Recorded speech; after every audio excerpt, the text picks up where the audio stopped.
All right, and later tonight in this state, but further east in the Triangle, NC State is playing host to Virginia Tech. Hokies coming off their first win of the season. NC State coming off its first loss of the season. So, Emac, how does NC State bounce back today against Tech?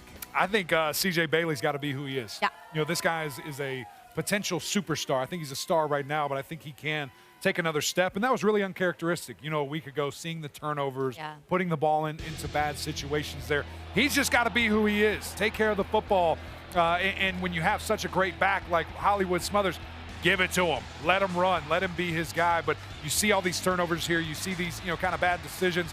He can be electric. He can push the ball downfield, find his guys. We have seen that for a year and a half now as him as the full-time starter. I also need to see his defense help him out a little bit. That was such a calling card for NC State for years, Coach. They're kind of struggling with their identity as well. They always were tough to go against on defense, and that was their identity. But, right now they're an offensive team. Their strength is on offense.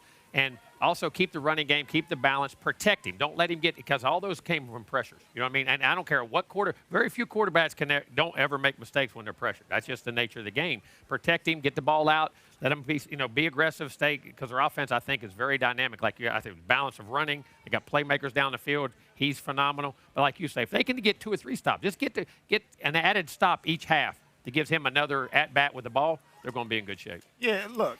Hollywood Smothers is leading the ACC in rushing. Do that, right? You got to start running the football. See if Virginia Tech has fixed what they struggle with. Because you look at the Vandy game, that still gives me nightmares.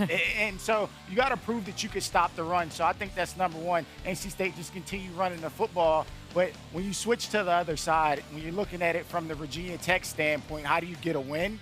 It's got to start with Kyron Drones. And he played his best game last week against Wofford. I know the opponent, but he was clean with the football. They simplified the game plan. He knew where to go with his reads, and he made a few plays with his legs. The numbers don't jump off the charts, but he made a couple of plays that kept drives going. So they need to stay on the football field. You got to keep this explosive offense off the field, and Kyron Drones needs to have a big day. And I think to your point there, just to do it, that's confidence, right? Like I see myself making this happen. That's a big deal, especially for the quarterback position. Had a couple of scores on the ground, a couple through the air, and 300 yards.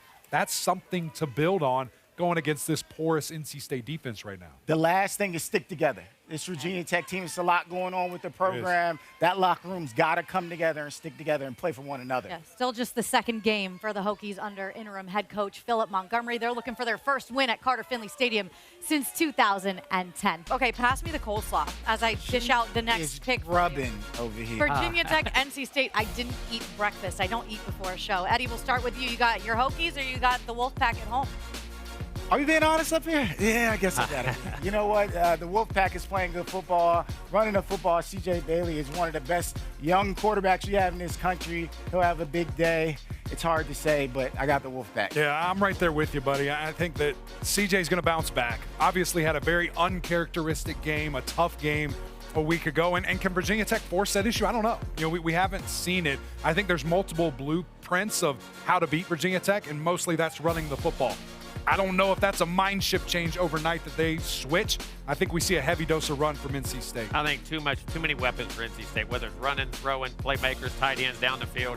But NC State does have to find a way to make some stops. I'm going to tell you, if they can find a way to make some stops, they can be a big force in the ACC this year with the weapons they have on offense. I like them to bounce back today. I like NC State. I would agree with that. So, again, we have another sweep, and this time it is Go Pack. Get those drums banging. The Wolfpack looking for a bounce back in week number 5. They got a Virginia Tech team. But let's face it, been dealing with some turmoil this season. We got kickoff, and it's coming up in just minutes right here on the CW. NC State, this offense has been very impressive. Bailey, the long strides to the end zone. Tech led by Kyron Drones in control. Kyron, a quick throw on the slant. Touchdown, Tech! Welcome to the CW Pre-Kick Show, brought to you by Dick's. Every season starts at Dick's. And with that, we welcome you inside our CW studios. Michael Bumpus with you. Got a really good matchup here. A tale of really two different teams going at sometimes you think opposite directions, but there has been a reset for the Virginia Tech program. Philip Montgomery comes in on an interim basis. They get a win and get an opportunity to try to make it 2 in a row. Yeah, you got a new coach. It's like you're hitting that reset button on the NES Nintendo back in the day for all my 80s babies out there. But yeah, get these guys to buy in. You pull off this win, you start to believe a bit more. So does the fan base. There's some people watching right now. NES? What are you talking about? Yeah, the games that we played back in the day, a little different than the ones that the kids get to go and play with at this point. The good news, though, from a Virginia Tech perspective, as we get you the game preview brought to you by Dick's, they got an opportunity to thrive with one of the more talented quarterbacks in the country. Oh, yeah, they got drones, man. 6'2", 235 pounds. He can make every throw. Look at him rolling to his right, hitting the honey hole between the corner and the safety. Should have went to the poster, but he's strong enough to pull that off. And here, a simple RPO. I'm going to hold the measure of the running back, read the body language of the linebacker and the safety, and bam, I'm going to fire a dart. He is electric. He is strong. He will make some plays today. Yeah, Kyron Drones not the only guy that we're going to keep our eyes out on. When you talk about the NC State side of things, Hollywood Smothers, man, has just been racking up serious yardage this season. Smothers is smooth. He has runs of 57 yards, 42, and another 57-yard game. 3 games with over 100 yards, 6.3 per clip, and he can receive out the backfield. So what you're telling me is he is a running electric play. There you go. Waiting to happen. 80 carries, by the way, in 4 games this season. That is the 4th in FBS play. They are not shy about giving him the rock. Taking in Raleigh, Tom Brenneman, Will Blackman, and Wes Bryant. They have the call, and it's coming up next on the CW.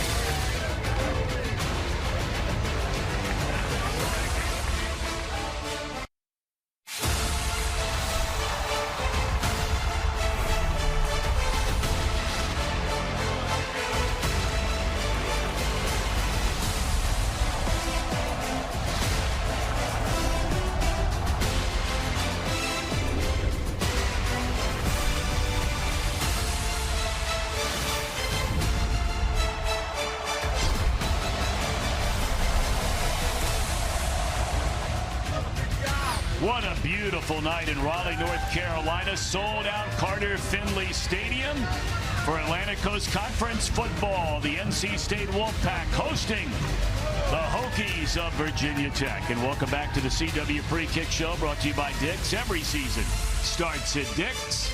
Alongside the Boston College Hall of Famer and Super Bowl champ Will Blackman and Wes Bryant on the sideline. He'll be along in a minute. I'm Tom Brenneman. Great to have you with us. Now, look, NC State's already played an ACC game. This is a conference opener for Virginia Tech.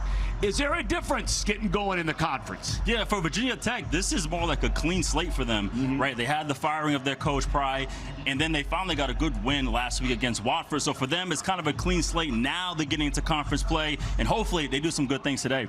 All righty. If you haven't seen Hollywood Smothers, he is Hollywood all the way. There might be other guys that are talked about more than he does, but man, he is an A-lister. Yeah, the name fits because he's box office. He's one of the best running backs in the league right now. You see that 125 yards per carry. That is outstanding. He has great contact balance. He is going to get going today for this team to be successful.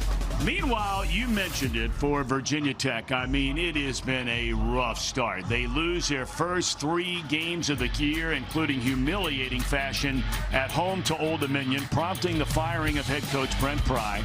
They named their offensive coordinator Philip Montgomery as the interim head coach, and he starts with a win. You mentioned clean slate, and one thing he can count on is his quarterback, who is a good one when he's got it going, in Kyron Drones. Yeah, he needs to get back just being more consistent. Last week, he did a good job of doing that. I look at last season where he only threw 6 interceptions. This year, he threw 3 already. So it's going to be important for him to have a really, really good day. All right, we'll see how it goes here today in Raleigh. Thanks for watching the CW Pre-Kick Show, brought to you by Dick's. Every season starts at Dick's.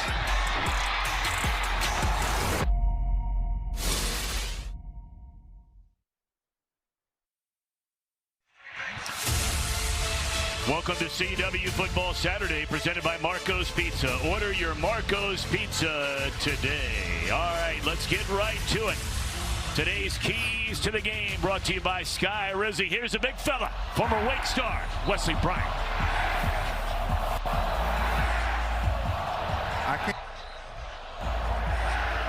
What's going on, guys? Down here on the field, and we are ready to go. And the keys to the game for Virginia Tech, keep that same energy. They finally got their first win last week, so they got to do a lot of those same things if they want to win again. And at Wake Forest, we used to say TCB, take care of the ball. That's for NC State because they had 4 turnovers last week in the loss. Dave Doran said that was the major reason why they took the L. So this week they got a TCB, take care of the ball. Will, did y'all have anything that y'all said at Boston College like that? Look, unfortunately, Wake and BC did not TCB today. We both lost, so that's right. My 2 running mates, SEC greats, and both of their alma maters going down to loss. NC State won the toss, elected to defer into the second half. So here we go, and bringing out is P.J. Prelu, coming off an outstanding game last week. Prelu, the senior, and here is the transfer senior. Started his collegiate career at Baylor. Came to Virginia Tech in 2023, and he was sensational. 13 games, 11 starts, threw for over 2,000 yards, rushed for over 800. But then last year took a half step back, and in large part because of injury. So he's hoping to pick up where he left off in 23. And not a bad start, not a great start, but coming off one of the best games of his collegiate career. Marcellus Hawkins checks into the backfield, and we'll see some movement in that backfield. Hawkins gets the football and maybe picks up a yard, yard and a half. Today's Impact Players brought to you by Old Spice, Mr. Blackman. You saw Marcellus Hawkins already coming out the gate. He's a physical runner who just had a career-high rushing last week, and you got Donovan Green, who leads the team in receiving. On defense, Sean Brown, he is the heartbeat of the defense. And Sebastian Harshman, he's a disruptor on the edge. Neither one of these defenses have been particularly good. And there is a chance, and of course, you know, no one has a crystal ball, that we could see a shootout here tonight. Pass completed up to the 25-yard line. That'll be a gain of 4 to their very talented. In fact, we have 2 of the better tight ends in the country here tonight. That is Benji Gosnell. Yeah, so you see this offense already just, they like to start off the game with some quick routes, right? Hitches and outs, and how outs is one of Jones's favorite things to throw right there. 3 receivers to the bottom of your screen, flank to the left.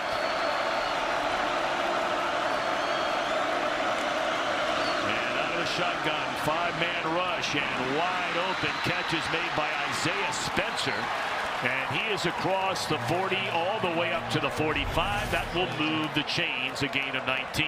You're going to see this a lot today. A lot of motion from the slot. He's going to have an option either to run an out or a hitch curling up inside. You see right there, as I mentioned earlier, they run the outs, which is a huge staple in this offense.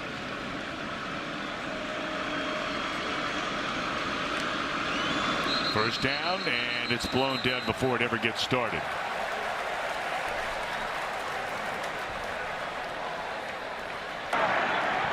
Ball start. Offense, number 62. 5-yard penalty. You know, we were talking about your alma maters and talking about Wes's alma mater, Wake Forest. Man, a tough pill for them to swallow today. They were on the short end of a very, very questionable call in the final minutes against Georgia Tech. Clearly an offsides penalty that was not flagged. It was an incompleted pass. Georgia Tech wound up getting the ball back, kicking a field goal to tie the game. And Georgia Tech won it by 1 in overtime when Wake scored a touchdown and went for 2 to try to win it. Broken up. Intended for Donovan Green, and that is Jamel Johnson. Yeah, Jamel, he's an outstanding quarterback. He does such a great job just playing man-to-man. He has really quick feet. He did a good job breaking up that pass right there. Johnson, a transfer from Temple. We saw Temple last week. They could have used him. Yeah, they could have. They could have.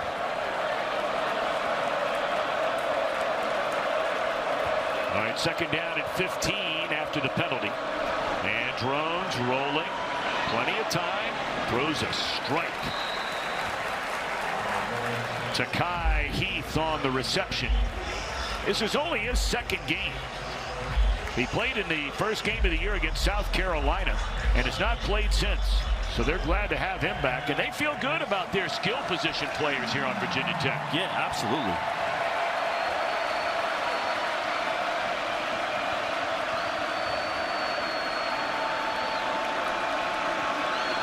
So here we go. We got a third down. We got a 3-by-1 formation.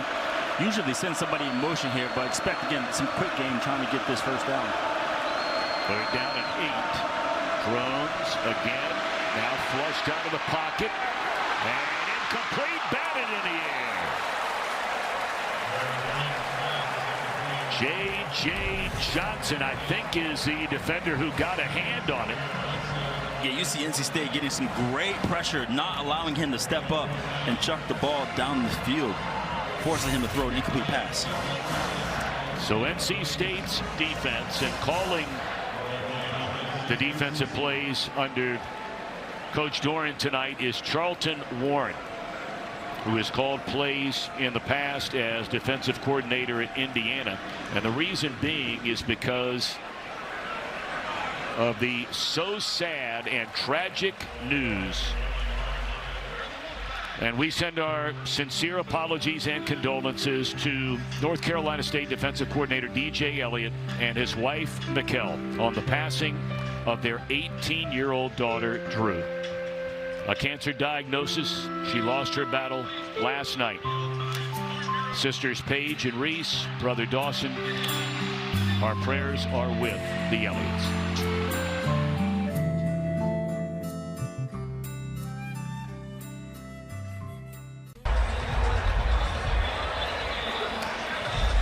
This NC State offense piled up 535 yards against Duke last week. 364 in the air, 171 on the ground, with 7 of 12 on third down, but turned it over 4 times. And look at that. Right out of the gate, nearly a turnover through the hands of Bailey and into the arms of Hollywood Smothers. Or did Bailey hang on to it himself? It was a high snap. Yeah, it was Bailey. Fortunately, he's about 6'6", gone enough to get that football. This Wolfpack offense averages 32 points per game. And they're going to hand it off to the headline act, Hollywood Smothers. Here are today's Impact Players, brought to you by Old Spice. Yeah, you saw Hollywood Smothers right there getting the football. He's leading the ACC in rushing. Also, Troy Anderson, receiver. He's a breakout receiver who had 166 yards last week. And then Kelvin Gilliam, he's the Hokies' top pass rusher. And Michael Short, who is tackling machine. And Ben Bell, he's someone that NC State wanted as well. Yeah, Ben Bell has played. This is his third stop. And they dump it off out of the backfield. And that is beautifully played defensively. Yeah, this is important for Virginia Tech. They're going to have to tackle, because that's something that NC State does well. Breaking tackles all day long, so great job with a quick 3 and out. It's Isaiah Cash, transfer grad student out of Sam Houston. He has been off to an excellent start this year, so a nice start for the Virginia Tech defense. It's a great start. They took pretty much no time off the clock on that drive. And now Newcastle punting out of his own end zone. Isaiah Spencer standing roughly at midfield. Should be excellent field position here for the Hokies. And Spencer with some running room. Escapes the first tackler, slips back to the inside and crosses a 40 down to the 39-yard line. So well done there. 47-yard punt, but an excellent return of 17 yards. Closed captioning for tonight's game brought to you by Tableau TV. Pay once, watch forever. Okay, starting to settle into this one now in Raleigh. Well, what a great crowd. What a great venue. Everything here was easy, functional. Yeah. Really cool for us. I mean, it has been just an excellent program under Coach Dorn, now in his 13th season here at NC State. But Virginia Tech in their second game under Philip Montgomery, great field position. They spot it right at the 40. So first down for Kyron Drones. Slipping one tackle and still on his feet. Wow. How about that power running by Terrion Stewart, the transfer from Bowling Green. Boy, he had a couple of outstanding years with the Falcons. Yes, he did. I was down the field and I watched him run around warming up. He is short and compact, so he's definitely really, really difficult to tackle. You saw a display of that right there. He had over 400 rushing attempts at Bowling Green and rushed for over 2,400 yards. He didn't know that ball was coming to him. Drones hung on to it. I don't know if that was a forward pass. I guess they're saying it was a forward pass and incomplete. Okay. Looked like a long shovel pass. Sure did. Well, they're clearly not on the same page there. So second down and 10 for the Hokies.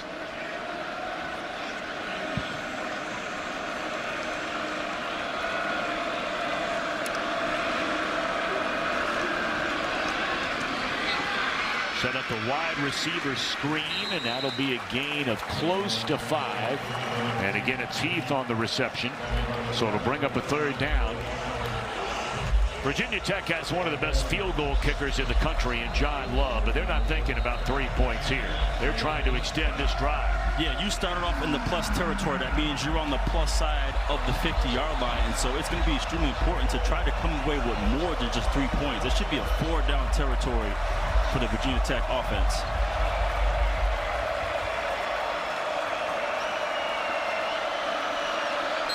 Got Heath and Green down at the bottom of your screen. Receivers a pair at the top, and a slant, and broken up defensively. Boy, that is perfectly covered right there again by Jamel Johnson, a guy you like. I'm telling you, his feet are outstanding. He does a heck of a job just staying tight to the receiver, playing through, getting the pass breakup without causing the pass interference. That's outstanding defense. Okay, so this will be a 40-yard field goal try for John Love, 6 of 7 on the year. His 29th game as a Hokie, officially from 39 out. Good snap, good hold, and this is good. So Virginia Tech doesn't cash in for 6, but it's an early 3 spot for the Hokies.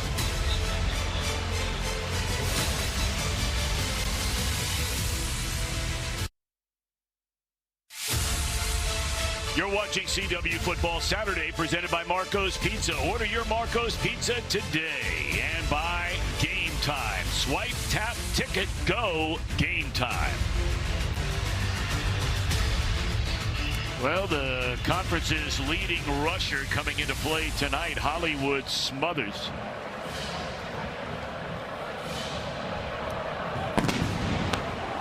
His team went 3 and out. It's first go-round. Let's send it back to the guys in the studio. Yammer. All right, Tom, we got a CW studio update. Will Blackman earmuffs right now. Your Eagles about to punch it in, down by 4 with under 20 seconds to go. That's not going to happen. Luke Farrelly with the game-ending interception. Bears territory extending from California to Massachusetts. Why in the world would Yammer do that to you, Will? I mean, why would he do that to you? I mean, we're not even 5 minutes, barely 7 minutes into the game. We got to take him down by both California teams, man. I don't know what's going on. All right, back to this game. Let's go. Fair enough, fair enough. C.J. Bailey. We'll see if they can get things rolling here. Smothers in the backfield, then goes out wide, and the pass is completed on first down. So they're far ahead of where they went on the last drive. That's Justin Jolie. Very talented tight end, their leading receiver, 19 catches. And you see the numbers on C.J. Bailey in his second year as a starter. Tonight, his 14th start. He's coming off 364 passing yards against Duke. But he threw 3 interceptions in the game and was sacked 3 times. Yeah, the word that stands out to me with CJ is efficient, man. He tries to do a good job of just being efficient, not causing too many turnovers. He did a good job of that just throughout, but last week, as you mentioned, he struggled with that. It was funny. I was down on the field, and, you know, I like to see what the players are doing warming up, and I stood next to CJ, and listen, that man is if I could say, he is a combination of Kevin Durant and Lamar Jackson, okay? Right. I mean, that guy looks like an NBA small forward. He is that tall, and he was just such in a great mood, having fun out there. And he has just left the game. Now, in these short yardage situations, they love bringing in this kid. And, man, he is a man now. 5'11", 200 pounds.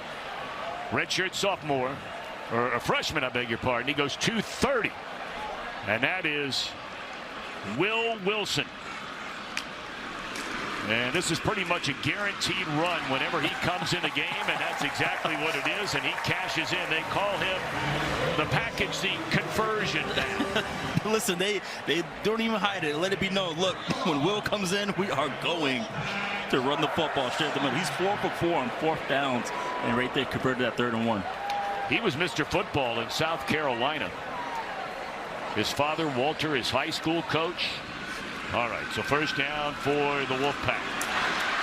And the catch is made, spinning out of the tackle and still on his feet. Lunging forward is Jolie. And we'll see where they spot that. I believe they'll spot it at the 44. Yeah, listen, Jolie, he's an NFL tight end. He's going to go there, and he's going to fit in any system. He's like a Jonnu Smith, but you see right there, he's showing his athleticism after the catch. He averages about 12 yards per catch throughout his career, so it shows you how dynamic he is. Transfer from UConn tonight, his 18th game at NC State, and he has 63 receptions already. 2nd down and 2. And the catch is made, crossing midfield. That's a fella coming off a monster game last week, Terrell Anderson.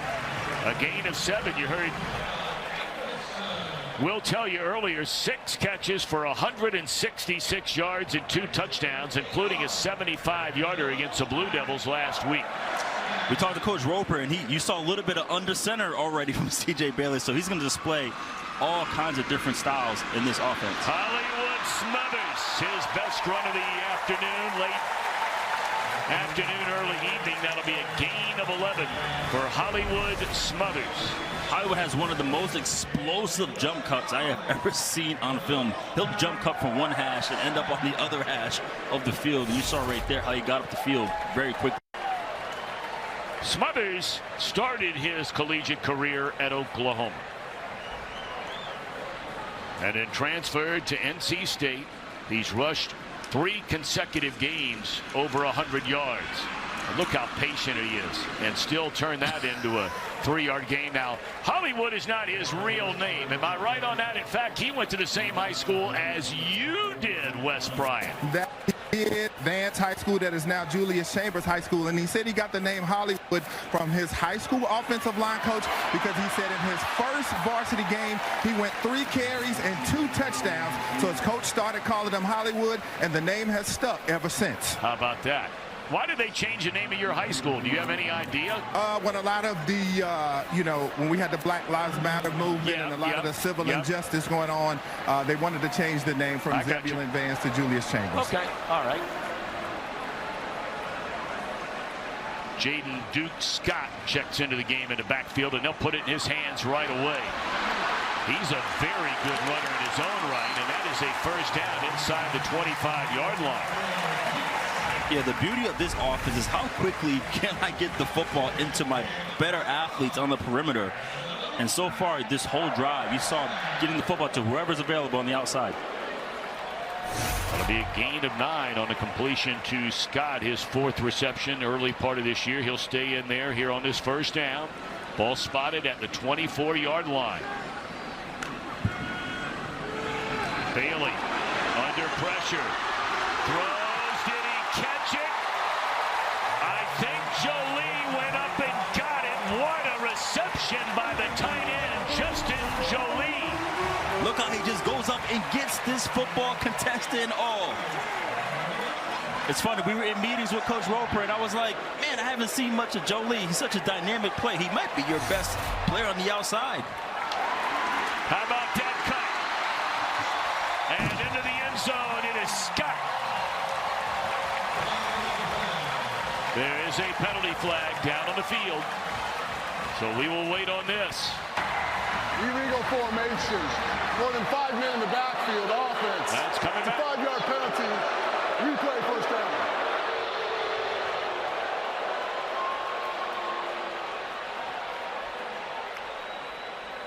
That was a buzzkill on that drive. How does that happen? How does that happen? Coach Dorn might be wondering the same. Yeah, you need someone on the ball. So you have a couple of guys that are all off the ball, and you need one more to be on there. You need about 6 guys on the line of scrimmage. In this case, everyone is off the ball. So you got to declare. One of the receivers has to declare who's on. 11th play of this drive. 5 first downs. Thought they had a touchdown, did the Wolfpack. Scott remains in the game into the backfield. And he'll get the football. And he'll be stuffed at the 5-yard line. 2nd down and goal for the Wolfpack. I asked both coaches which young guys on offense they were excited about, and they immediately said Duke. Duke is the guy. Duke is very explosive. You saw the patience already that he displayed there. He's a freshman, but he already has like an NFL type body, 5'10", 215. Hollywood Smothers back in the game off the left hip of his quarterback. Now moves over to the other side. 2nd down and goal. And Bailey to throw it. Good protection, wide open. And that is a touchdown for NC State. Dante Daniels, rarely used tight end.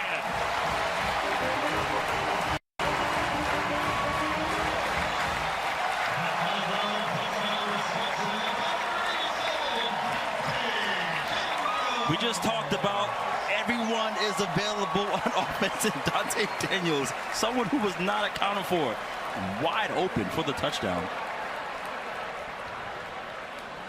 So now the point after.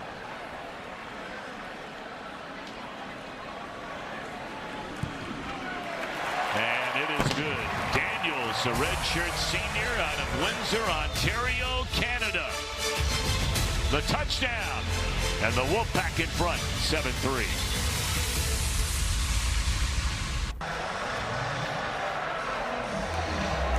Well, the first reception of this season for the transfer from Butler Community College, Dante Daniels, is a touchdown. Prelo and Spencer way back. NC State a 7-0 lead with 2:38 to go here in the opening quarter from Raleigh, North Carolina. Yet another sellout here in this venue. They have sold out every game that they will play at Carter-Finley Stadium this season. Start the season off right and get game day ready. Scan the QR code below to shop the team swag and game day essentials from the CW Football Saturday Shop. Brought to you by Dick's. Every season starts at Dick's. That's a great first catch to have. Sure is. Touchdown. Hit the lottery. All right, this drive, I want to see Virginia Tech starting to push the ball down the field. One of the things that's not talked about enough about Jones is his strong arm. He has a very powerful arm throwing the ball down the field. So I'd like to see that on this drive for this offense. They're going to throw it on 1st down. Aiden Green, and that'll be a gain of 3, maybe 4. Junior from Knoxville, Tennessee. A good way to indicate a quarterback's arm strength too is he's very, very precise on the out routes. Like he'll be on the far hash and throw it to the other side of the field, and it still has some velocity and accuracy. So right there, he has a good display of his arm strength. Really the only poor game that Drones has played this year. Nearly intercepted there on that 2nd down throw. In the season opener, he went just 15 of 35 against South Carolina through 2 interceptions. Since then, 3 games, over 700 yards, 6 touchdowns, and only 1 pick. Yeah, it's the 3rd down. This is where NC State likes to bring some exotic blitzes here on 3rd down. This is where they try to get creative and have some fun. Need to get to the 35 to convert. And they rush 4. Drones, just miscommunication there. And 3 and out for the Hokies this go round. Donovan Green wasn't within 15 yards of that pass. Sure enough, you saw a lot of movement, a lot of guys, they call it sugar, right? They show inside the A gap or the B gap as if they're going to blitz. And some guys came out and some guys end up running and blitzing. Put a lot of pressure on him there. But it's things like that, like having miscommunication on the third down. That's going to be painful for this offense. And this is what's been going on with them. Hoffman stands back at his own 30. Fair catch right at the 32. So a 40-yard boot. Next Saturday, the NASCAR Xfinity Series playoffs roll on into Charlotte. Tune in and watch the best young drivers take on one of the toughest road courses in the sport. NASCAR Xfinity Series playoff racing. Saturday, 4:30 Eastern, 1:30 Pacific, only on the CW. That has been enormously popular here on the CW. Yeah, Bailey, mighty good last drive. Yeah, CJ, he's been, again, efficient. That's the number one thing for him. Let me get rid of my turnovers. Let me just get the ball, get completions, be sharp. He's done a great job so far in this game. Bailey's got a chance to be a really, really good quarterback. Here's Smothers, and he is able to slip through a couple of would-be tacklers and dives forward for nearly a gain of 5. This is crazy. This is what I saw on tape. It is right here. He is just trapped, right? The offensive line does actually a good job just pretty much giving him a wall. He just finds a way to stay on balance and just find the seam and get upfield. I mean, he has some of the best 2-3 yard runs I've ever seen. Yeah. I mean, that was an excellent carry right there. We'll call it a gain of 4, so 2nd down and 6. And Bailey to throw. Excellent protection. And the catch is made. And nearly turning that into a big one right there was Anderson. It's a 1st down. Yeah, I mean, he just does an awesome job throwing it around the arm, trying to bat down the ball in the quick game. But going back to CJ, I talked to a couple of my friends who are scouts, you know, for the NFL, and they were like, look, at this rate, he could be a top 10 pick when he comes out. Yeah, like just what he's doing, how he's playing, he's just so comfortable out there playing football, man. It's really cool to see. Went to Chaminade High School in Miami. He came here last year. He weighed 187 pounds. Catch made for a gain of 4 on 1st down by Hoffman. He has put on, well, he put on before camp started, he had put on 20 pounds. Right. Now he's trimmed some of that back to play a little bit lighter, but the point is he's added a lot of muscle, and he's only a sophomore. He played as a true freshman, you may remember, last year. That will be the final play, more than likely, of this opening quarter. Virginia Tech kicking a field goal to start it. And after NC State went 3 and out its first drive, a touchdown drive. 9 for 9, Bailey in the game. 77 yards and a touchdown. 7-3 Wolfpack.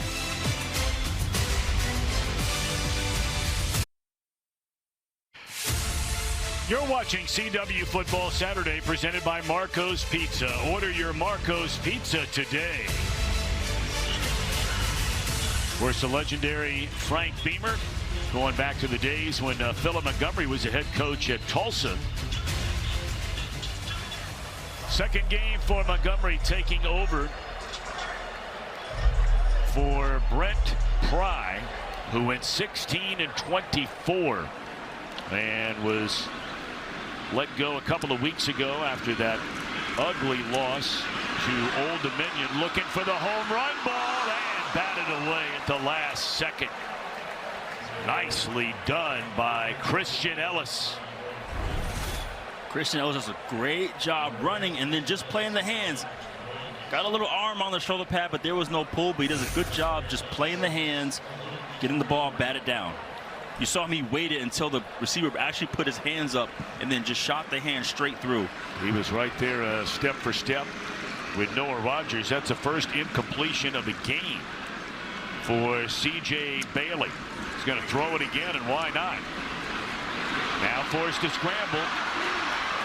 It's not a burner, but he's a good runner. Now remember, in the college game, we bring this up all the time because people love pro football, they love college football. In the pro game, they don't count sacks against a quarterback's rushing total. They do in the college game.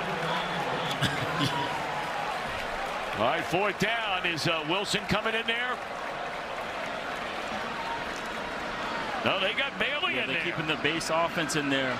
Normally, you mentioned earlier, Wilson is 4 and 4 on 4th down conversions, and he's already converted a 3rd down in the game tonight. But they're going to stay with Bailey. Hand it off to Smothers, and I don't know.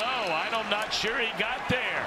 And it looks like Virginia Tech has stood tall defensively, rather than going with what has been a sure thing there. That is a real surprise. The decision made there by NC State. Caleb Spencer with a stop. Yeah, watch Caleb Spencer just shoot the gap right there. The defense for Virginia Tech, they do a great job. Just play the percentages, right? Don't look at maybe they might run this, maybe they run a boot or a sprint out. Look, they're probably going to go to their best player. He's still in the game. Let's play the percentages and take our chance. And it worked out right there for that defense. I'm just stunned that NC State did not bring in Wilson. I mean, no, why mess with what has been a sure thing? I just said play the percentages right. He's perfect on 4th down. Why not?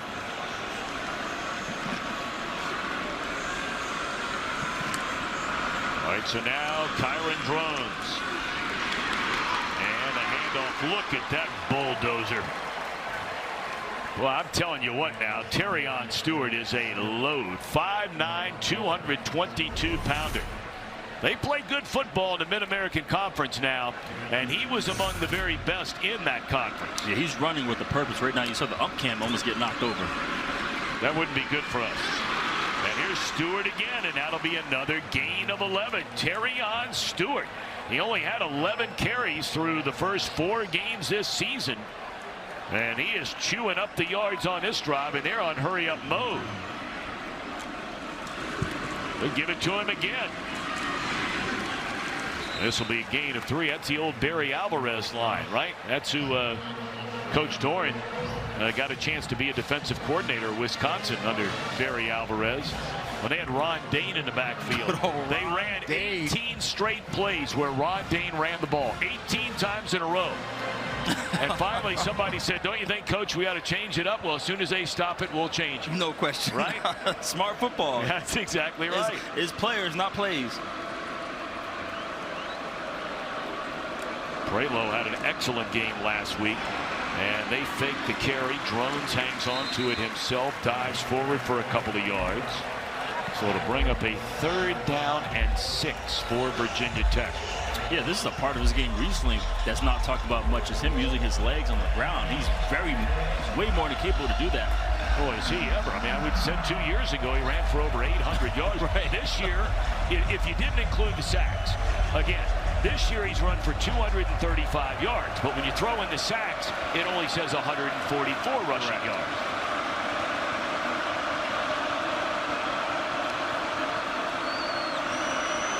Blitz coming. Drones still on his feet, throws all the way across the field, and that is going to be a 1st down and more. How about that from Drones to Spencer? What I tell you earlier, Tommy, that arm strength is so incredible. I watched a couple of his throws right here. I'm saying this reminds me of a throw from John Elway back in the day where he threw it completely across the field. That right there was outstanding, man. I'm putting out my highlight tape. Yeah, that's mighty good. That's mighty good right there. But you saw the zip, you saw the velocity. I thought the football would die off. Absolutely not. Hit him right in the chest on the other side of the field. Yeah, a lot of times you see that ball short hop. No question. Yeah. Terrion Stewart back into the game, and he's in motion. And they're going to throw inside on a wide receiver screen, and that's a nice pickup. That'll be a gain of 6 to Donovan Green. It's a good drive here by Virginia Tech. Yeah, I like that play. I like how they motion Stewart all the way to the outside just to get the defense thinking like he's been killing us on this drive. Maybe they're going to throw it to him, and they're going to throw it inside. Well, we've got a injured player on the field. Johnny Garrett, the left tackle. Right there, 79. Got rolled up on. Oh, boy. And then lost his helmet, lost his mouthpiece. Boy, they are really high on him. They've had a lot of changes along that offensive line. Both these teams, in fact, have had numerous changes due to injury, players coming back from injury. Yeah, that's tough. That's someone they're going to need Up by my way, Massachusetts. Yep. Where I'm from. Yeah, good thing he's walking on his own power. That could have got worse. That could have looked real bad there.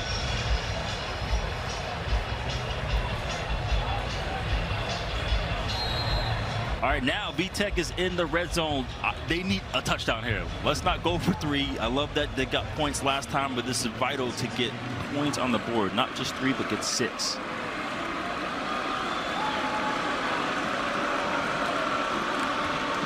All right, second down, and Stewart, Drone's going to keep it himself, and he bulldozes his way close to the 10-yard line. That appears to be enough for a first down, and it is. Question is it first and goal, or is it outside the 10?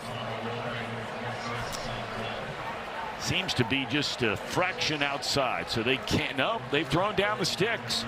So I guess the nose of the ball is on the 10, so it's first and goal. But this is what they need. They need the real dual threat of Drones here. You saw him right there, how dynamic he was running the football. This is what he does well at. See, this season, 10 touchdowns and 18. That's not good. That is an excellent tackle made right there by Caden Fordham. Caden, nicknamed Biscuit. Yes, indeed. Came there again. Grandma's biscuit. Used to pour cane syrup on those bad boys. That sounds, I don't know about that, but it sounds pretty good. Of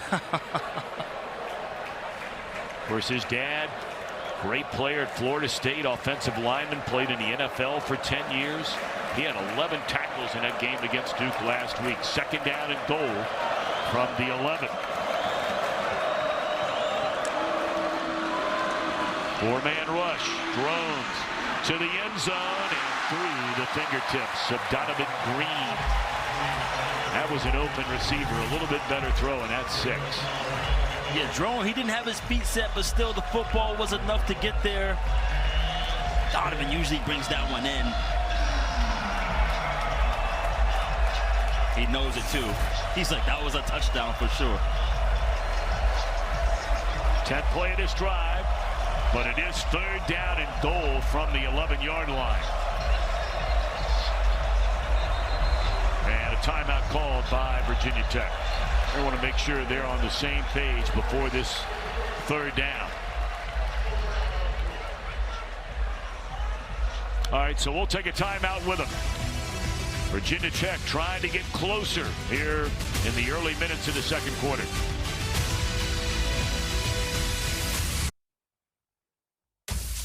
Our Royal Caribbean game summary, an early field goal for Virginia Tech made it a 3-0 game. And then a nice long drive put together by the Wolfpack, capping it off with a touchdown to Daniels. All right, third down and goal from the 11. What are you thinking? Who are you looking for? I'm looking for Donovan Green. I'm going to go back to him. I know he's feeling it. He's motivated. I'm going to find a way to move my quarterback, Drones, and get back to Donovan Green. It's Gosnell, the tight end, in motion. They're bringing the house, and he gets it away. This is going to be a touchdown. So NC State gambles by blitzing, and they dump it off to Marcellus Hawkins out of the backfield, and that is a Virginia Tech touchdown.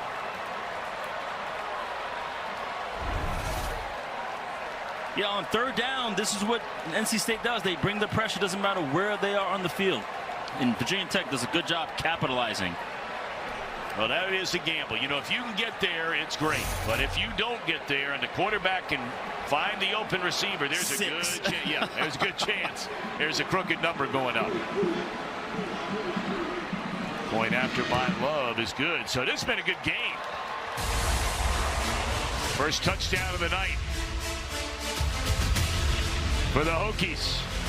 Out of the backfield, Hawkins in a 3-point lead.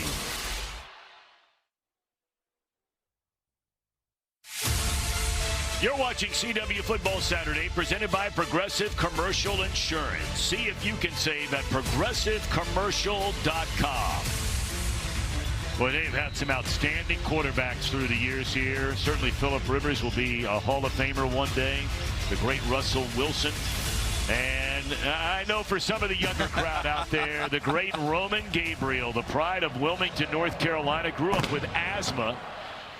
He was a 2-time All-American, 2-time ACC Player of the Year, was a second pick in the NFL draft. 4-time Pro Bowler, a league MVP. And this young man right here, he's only a sophomore. He was forced into action. We were here last year when he took over and has been the starter ever since. Tonight is his 14th career game. 4 times has thrown for 300 yards or better. Twice already this year. And has hit on 67% of his passes so far. And being that young, that is so impressive. Well, now he's stepping around, looking for somebody, anybody, or nobody. Finally run down. He might need the oxygen mask. Yeah, you like him just to throw that one away, but he's always looking to throw. He's always looking to throw when he's dropping back. Your guy, Lonergan. Well, look at those completion percentages. It's just amazing, isn't it? How about Virginia last night? How about Virginia last night? That was a fun game. I'm not going to lie. That was exciting. Man. I never seen fans rush the field so fast in my life. No kidding. It was unbelievable. Smothers nowhere to go. It's going to bring up 3rd down and long. This Virginia Tech defense is really stiffened up. But, it's interesting. Clemson has had their troubles. Georgia Tech still undefeated. Got a break today, but give them credit. They won the game to go to 5-0. But Florida State ranked in the top 10 and shocked last night in Charlottesville. Tell you what, they're off to a nice start. They're doing well, yeah. Coach Tony Elliott, he's doing such an incredible job over there, man. He's also a first star type of person. Oh, no doubt about it. He's off to a 4-1 start. Wide open on 3rd and forever. And the catch is made by Wesley Grimes. How does a guy on 3rd down and long get that wide open, Will Blackman? I'll tell you how he gets wide open. First of all, this offensive line is doing a great job protecting and C.J. Bailey. He just scans through the entire offense. And usually in this offense, you have somebody leaking across on the shallow cross, and he always finds that person. And this time, Wesley Grimes was that guy.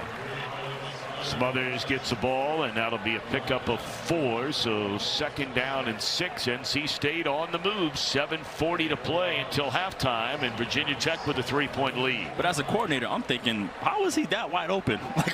Yeah. Like you had plenty of time to realize, you know what? I think I forgot to cover somebody. Scott Siefkas is the first-year defensive coordinator. Wisconsin native, only 34 years old. And look at Bailey, escape trouble, stay on his feet. He's run out of bounds. Maybe picked up a yard, or I beg your pardon, lost 3 yards there. Run out of bounds by Jason Abbey. It's hard to bring down a guy who's 6'6", 215, 220. Again, escaping to throw. That's what he's trying to do here. All right, so another 3rd down and long. This is 3rd down and 8.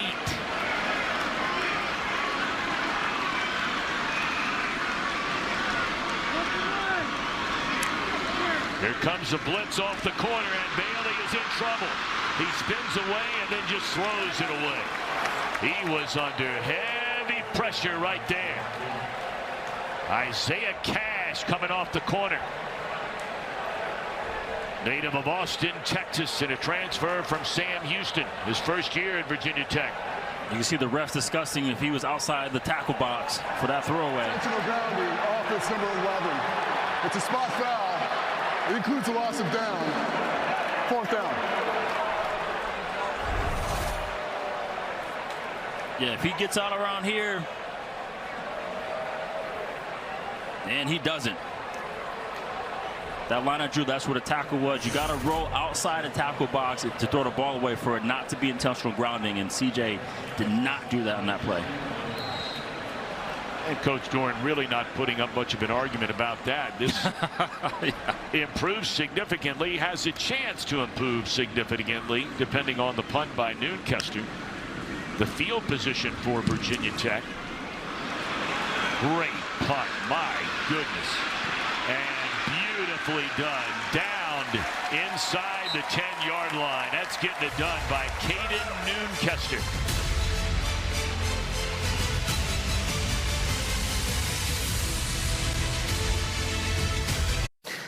Well, coming up at the half, we got the halftime show, and it's presented by Subaru. Love, it's what makes Subaru, Subaru. Michael Bumpus will join me in studio. We'll get his thoughts on a very physical first half, and we got a lot of close calls and top 25 action. We'll take you around the nation. It's coming up in just a couple minutes.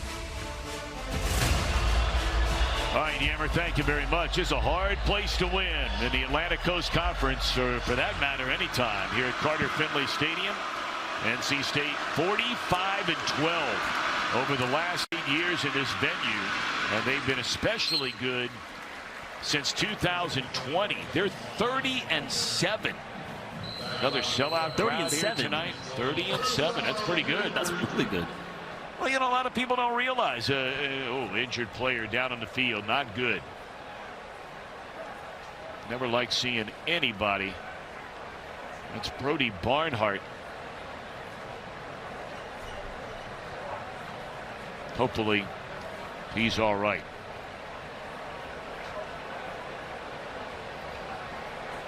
But, you know, I was starting to say, a lot of people don't realize NC State has won the second most games among all ACC teams, you know, just over the past 6 seasons. They have the second most overall wins, the second most conference wins.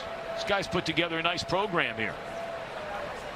Yeah, even with prior teams with Chuck Amato was here, they were extremely competitive just playing against them myself. It was a very physical team that had to deal with. It appears as though they're looking at his left foot or his left ankle. I want to remind you, coming up next week, CW Sports Saturday packed with a full day of action. First an ACC battle in Blacksburg, Virginia, one of my most favorite places in America. Love that area. Wake Forest coming to town. Then buckle up, NASCAR Xfinity Series speeds into Charlotte. The PBR Camping World Team Series rides into Kansas City, the PBR. So CW Sports Saturday, full day of it, beginning at 1 Eastern, 10 Pacific, only on the CW. And the big fella, Wes Bryant, going to see his alma mater. As Bryant, he's clearly in a lot of pain, that left foot or that left ankle. Yeah, just glad to see that he's up, even though he can't put much pressure on it. It's always a good sign to see him up. Worst starting field position of the game for the Hokies. Terrion Stewart. They fake it to him. They throw it. And the catch is made by Aiden Green on first down. Gain of 5.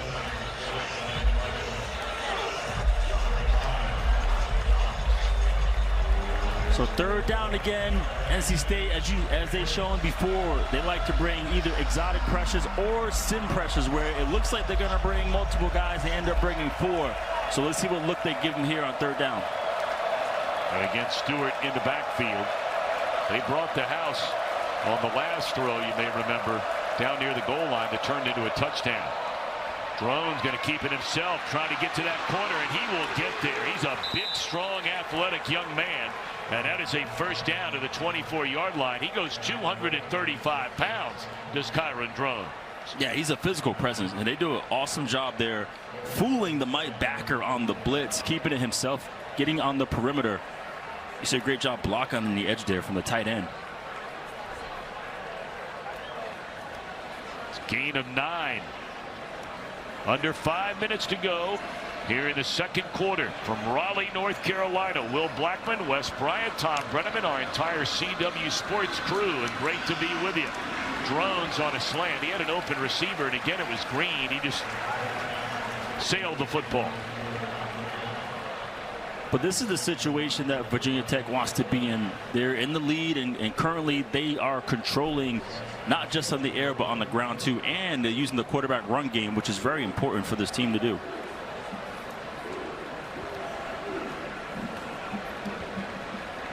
All right, so second down and 10.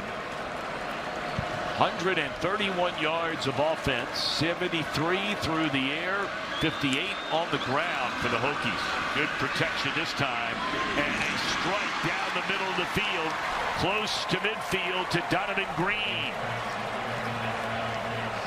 Oh, I beg your pardon, that was Cameron Selden. Yeah, just a beautiful pass right over the linebacker's head into Cameron's arms.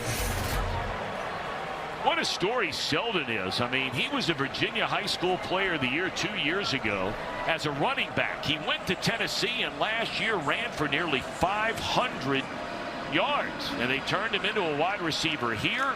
And that is his 12th catch of the year, his first tonight. And then a straight up drop.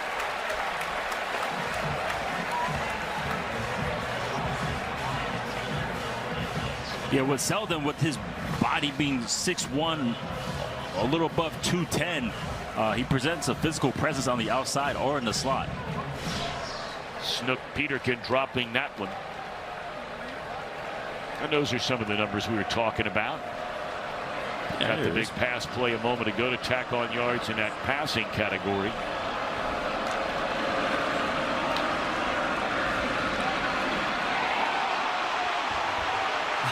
Throw down the field. And are they calling that a catch? They are calling that a reception by Aiden Green. Boy, how about Kyron Drones on the run?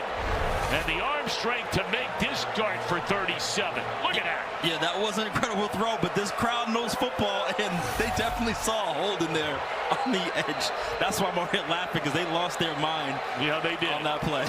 You could hear them yelling and screaming. The previous play of the completed catch is under review. Well, they're checking. They're not. You can't go back and look to see if there was they're looking at the catch for sure. Yeah. They're looking to see if he got the foot down before the knee came down out of bounds. And obviously, did he have control of the football? You be the judge. Hard to tell there with that member of the staff. This is a better look. Boom. Stop it. Stop right there. Yeah, that's a catch to me. Got 2 feet down. And he appears to have full control of the ball. Yep. As you mentioned, what a throw. Man, like, what that a throw. was crazy. That's what I'm saying. You really watch tape. He has one of the strongest arms. He has one of the strongest arms in the whole entire league. I'm telling you. I mean, and you can understand Coach Doran, really upset. How did you miss that call? There are a lot of guys around the ACC asking that same question today. You weren't with us earlier. Boy, that play today, Wake Forest, Georgia Tech. You talk about a head scratcher. Mercy. I mean, Wake Forest should have won that game today, and it would have been the first loss of the year for Georgia Tech, but it wasn't. An overtime win for the Ramblin' Wreck. Wolfpack needs to stand up here. They're in the high red zone. Keep points off the board. Stewart dropped it. I'm not sure he was going anywhere anyhow. Standing right next to him was Ronnie Royal III. Yeah, but so far we already seen several drops in this first half from his receivers. Yeah, 3 to be exact. 3 drops. And there's Charlton Warren, former defensive coordinator in Indiana under Tom Allen. He is calling the plays tonight, as we brought up earlier, the very, very sad news. NC State's defensive coordinator DJ Elliott and his wife Mikkel losing their 18-year-old daughter Drew to cancer. Man, you know, when you say something like that, for those of you that are parents out there, if that just doesn't, and you don't even have to be a parent, but I think parents understand even more that can't imagine the devastation and the heartbreak. Our prayers are with them.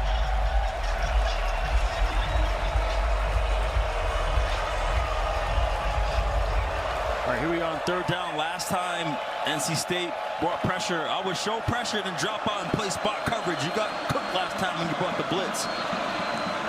They do not bring it this time. 4-man rush. Drones being chased. Turns the corner and is run out of bounds. He might have picked up 2. So it brings up 4th down. They'll spot it at the 15, and out comes the field goal unit. As the clock is running, 2:55. They'll take all the time they can. The full 25 left on the play clock. That was an extremely impressive drive by Drones there. With his legs, with his arm. Remember, it started at the 8-yard line. Yeah, from that incredible punt. Yep. This will be a 32-yard field goal try for one of the very best in the country, John Love. Good snap, good hold. Man, that guy's money. I mean, he is money.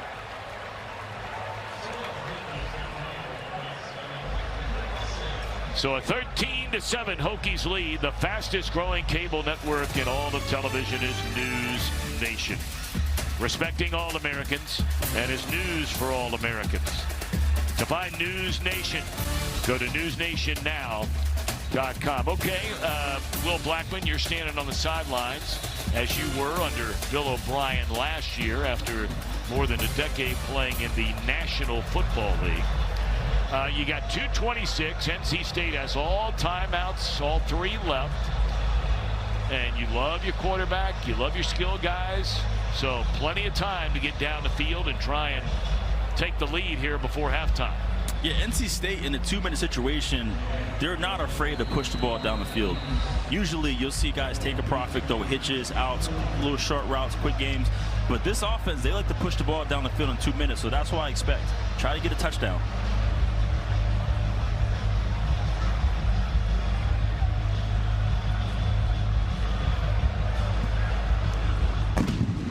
That one blasted out of the back of the end zone by Kyle Lowe. John Love does not do the kickoff duties. So here we go with C.J. Bailey. And there you see the numbers. Only one incompleted pass, 10 of 11, 104 yards. He has made connections with 7 different players. Yeah, he spread the football all around. He's just, whoever's open, I'm finding him. I'm getting the football, taking a profit. The only long ball he's thrown in this game, really long ball, was to Noah Rogers on a play that was broken up inside the 10-yard line. Nice catch right there. Look at Hollywood Smud. I mean, all of that for maybe a yard. But it was still nice. It was exciting, though. It was the most exciting yard I've ever seen.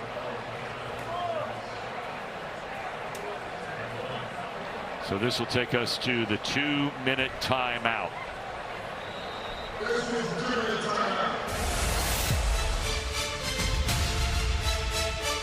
Love has hit a couple of them tonight.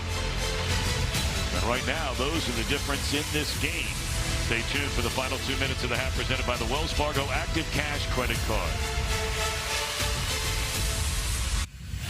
Final 2 minutes of the half, and it's time for the 2-minute drill presented by the Active Cash Credit Card from Wells Fargo. Be a 2%er.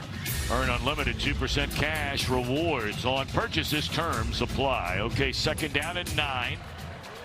Virginia Tech on the road, a 13-7 lead.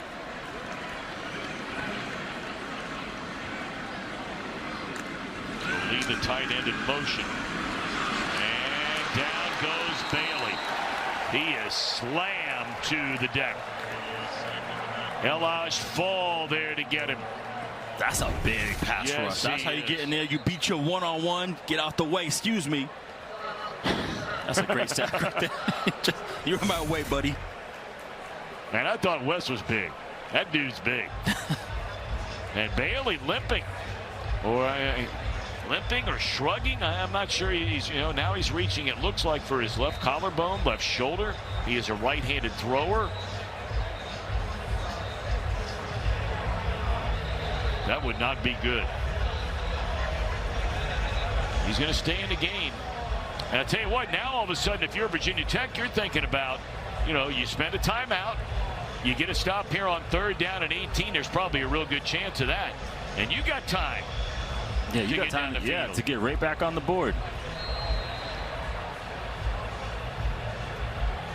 Tell you what, Virginia Tech's defense has been exceptional in this game. 4th sack already. Has only allowed a total of 6 rushing yards in this game. A delayed handoff and a nice pickup, but nowhere near 1st down yardage. But it does swing the field position potential anyway. Timeout, Virginia Tech. So that's the Hokies' final timeout of the half. And again, reaching underneath that jersey up around the collarbone or the shoulder is Bailey. Yeah, he got slammed pretty good right there by Fall. You just wonder if that's his left shoulder, then, you know. He just snatches him right there. And maybe landed funny on it, you know, you never know. Yeah.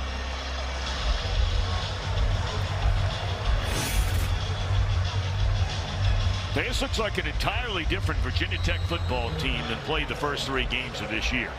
Yeah, they for sure came in motivated. It was vital that they got that win last week just to move forward in the right direction for this organization. Brent Pry, their head coach, was let go. High punt and a fair catch. Not bad field position at the 31-yard line with plenty of time on the clock for Drones. You know, the newest show in the iconic TV series Law & Order Toronto, Criminal Intent, is now on the CW. Same folks that brought you the original series. This time in a new city. Law & Order Toronto, Criminal Intent, Wednesday at 8 Eastern, 7 Central, here on the CW. I need a new basic cable television show. Yeah. I need something. Do you? I watched All American. I did watch that on the CW. There you go. Yeah. Big fan of that. You and your wife dialed in on that? just me. Just you. Right. Yeah, that's right. You got kids around you. You're an afterthought. You're way down the track.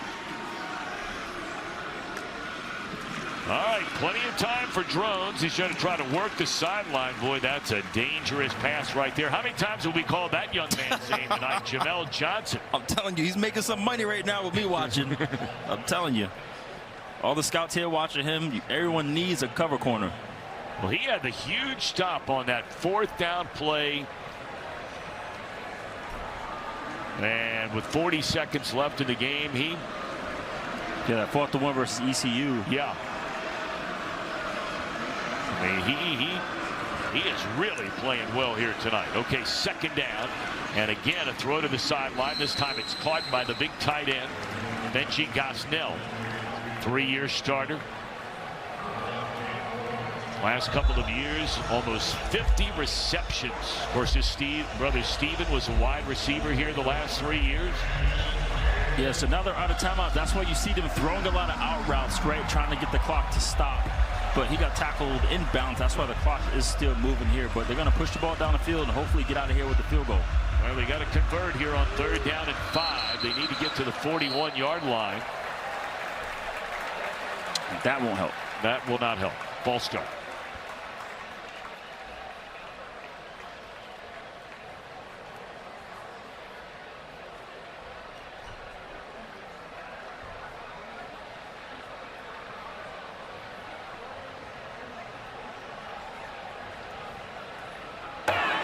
False start. Offense number 76. 5-yard penalty. Still 3rd down.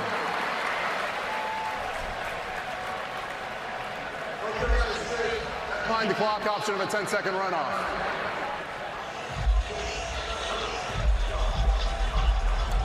So yeah, there would have been a runoff, but NC State had the option to decline it, in which they did.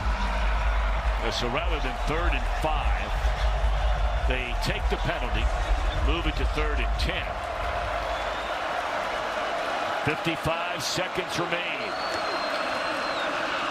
And they hand it off, and this is going to be a 1st down and then some. All the way inside the 45-yard line goes Marcellus Hawkins, who already has a touchdown reception tonight. That's a gain of 25. Clock running to 45. Drone looking to the sidelines, trying to get the ball in action. 4-man rush, and he's going to take off, and he's got some room. Nope, going to throw it. And the catch is made, and stepping out of bounds is Spencer. But there's a flag down, and this is holding. It's coming back. 10-yard penalty. Replay 1st down. But this run here by Hawkins is painful for the NC State defense. I mean, there was nobody in the middle. He does a great job getting down the field. On 3rd and long, you run the ball and get the 1st down. Boy, that takes away a huge play right there for Virginia Tech. Still plenty of time with 35 seconds left, and they have an outstanding kicker whose career long is 56 yards. And he's hit 4 field goals in his career of 50 or longer.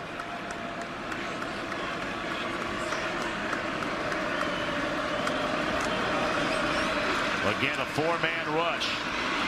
Jones almost lost his footing, and now wrapped up and down he goes. And a little pushing and shoving. That's how somebody gets a penalty right there.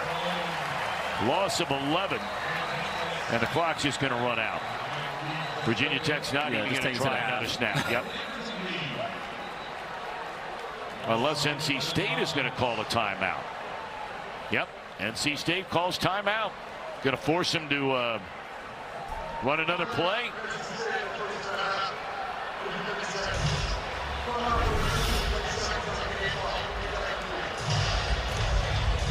A little hold right there, but he lets him go. Kean Sloan.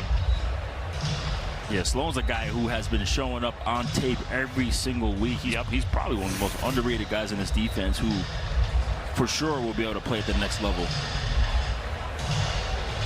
Transferred in from Utah State. Was an all Mountain West performer a season ago. They like him a lot. In fact, they think so far this year he's been their best defensive player. Yeah, he definitely has. He definitely has. He's been just all over the tape, and he's been very consistent. And right there, making key stops in a 2-minute situation for this defense is exact type of play he is. He had to leave that Duke game with an injury, and everybody around here was wondering, would he come back to play tonight? So he just gets a sack. All right, well, you know, now all of a sudden when NC State calls timeout, I mean, it might be second down and 31, but heck, they ripped off a 25-yard run a minute ago. And here's another big run, and again by Hawkins. He needed to get out of bounds. He doesn't do it. Boy, that was a killer decision there by Hawkins. He had time to get out of bounds and maybe give him a chance to run an out pattern before kicking a field goal. But that's the way the half will end. He probably thought what he saw, he's going to be able to hit the home run and realize he can't get out there. How about that? All right, well, hey, look, if you're Coach Montgomery, you got to feel mighty good about that half. You lead 13-7 on the road. It's back to CW Football Saturday Studio with Mike Gamm and Michael Bumpus right around the bend. A good one in Raleigh.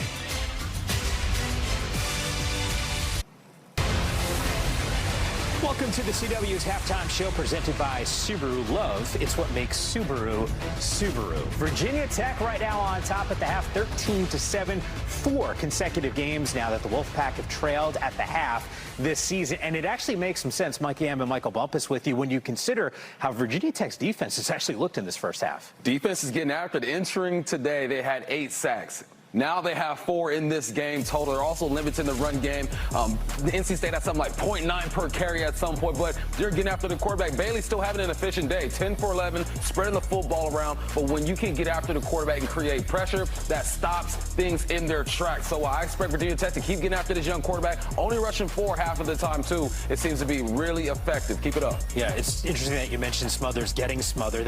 This guy gets out of bed and has 100 yards every single game, averaging about 3.3 yards in this first half. Quarterback play also pretty good, especially from Drones in the first half. Yeah, Drones, if you look at his numbers, the completion percentage, you're going to say, well, what? He's completing 50% of his passes. What are you talking about? He's having a good day. But if you're watching the game, he's extending plays. He's showing up that arm, had a nice throw up the seam, had a nice throw to the opposite side of the field. He looks like the best player on the football field right now. Keep running your offense through Drones. Yeah, look, we'll talk about Bailey in an efficient first half. That's still to come here on the halftime show. Hey, we knew that was going to happen. Well, look, they actually played pretty well against Ohio State. That defense flexed yet again.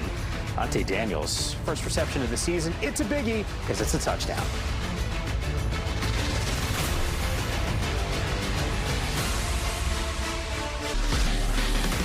Bump, I say it every week. Couldn't pay me to do it. Oh, thank you. Football is physical. Nothing like that. But look at the quarterbacks. The efficient numbers for Bailey, 11 of 12. That's impressive. But it's Kyron Jones' team that is up at the half, 13-7. Back to Raleigh we go. Here's Wes Bryant. I'm here with Virginia Tech coach Philip Montgomery. Coach, I talked to some of your guys, and they said that we're not done yet. We still have a lot to prove, and they sure played spirited in the first half. Yeah, they really did. I was proud of them, you know, all three phases. Those guys came out, they're executing. We got a lot of energy on the sideline. We got to keep playing that way. We got to be relentless here in the second half. You guys were able to rack up 4 sacks on this NC State offensive line. Talk about the play of your defense. Yeah, you know, really all of those guys. Defensive line, it starts with those guys. The way they're controlling the line of scrimmage, we get some good things in the blitz package part of it, and some of those are coverage. I mean, guys just blanketing guys in down the field, so we got to continue to do that. Good luck in the second half, Coach. Hey, thank you. All right, first half officially in the books. This is going to help Virginia Tech. Marcellus Hawkins, his first touchdown of the season. Second half action, it's coming up next on the CW.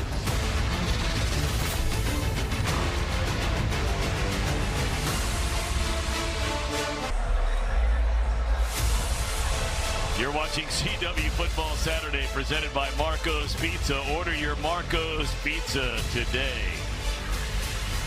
All right, 13-7. Look at these numbers, Will Blackman. You a little bit surprised? Am I? Look at this right here. 0.9 yards rushing. That is outrageous, man. That is crazy. 19 yards total in the second quarter for NC State. Virginia Tech's defense is standing up strong today. Yes, they are. Let's check in downstairs with the big fella, Wes Bryant. Hey, guys, I talked to Coach Dave Doran coming out at half. He said it had nothing to do with his team overlooking this Virginia Tech squad. He said that they have to win up front, quit getting negative plays on offense. He said it's all about their offensive line versus their defensive line. You know Coach Doran is a trenches guy. He said that is what is failing them right now. Winningest head coach in NC State history, 90 wins. He's had 7 seasons of 8 or more, 4 seasons of 9, been to 10 bowl games. That's impressive because it's hard to keep a job these days in football, man. You're not lying. You look at the other side, they already made a change. Virginia Tech. Yeah, it was not a long run for Brent Pry, that's for sure. So the Wolfpack will get the football to begin this second half. So let's check on C.J. Bailey. Remember now, the last time we saw him, I mean, solid numbers, 11 out of 12, but right before the half, he was sacked. And when he went down, he appeared to land funny on his left non-throwing shoulder. And he clearly was in a lot of pain. We'll see if that has any effect on his play here in the second stanza.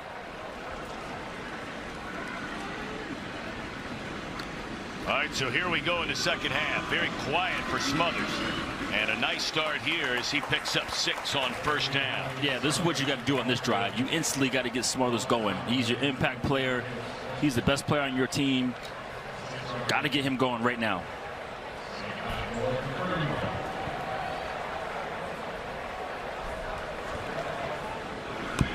Going to throw it.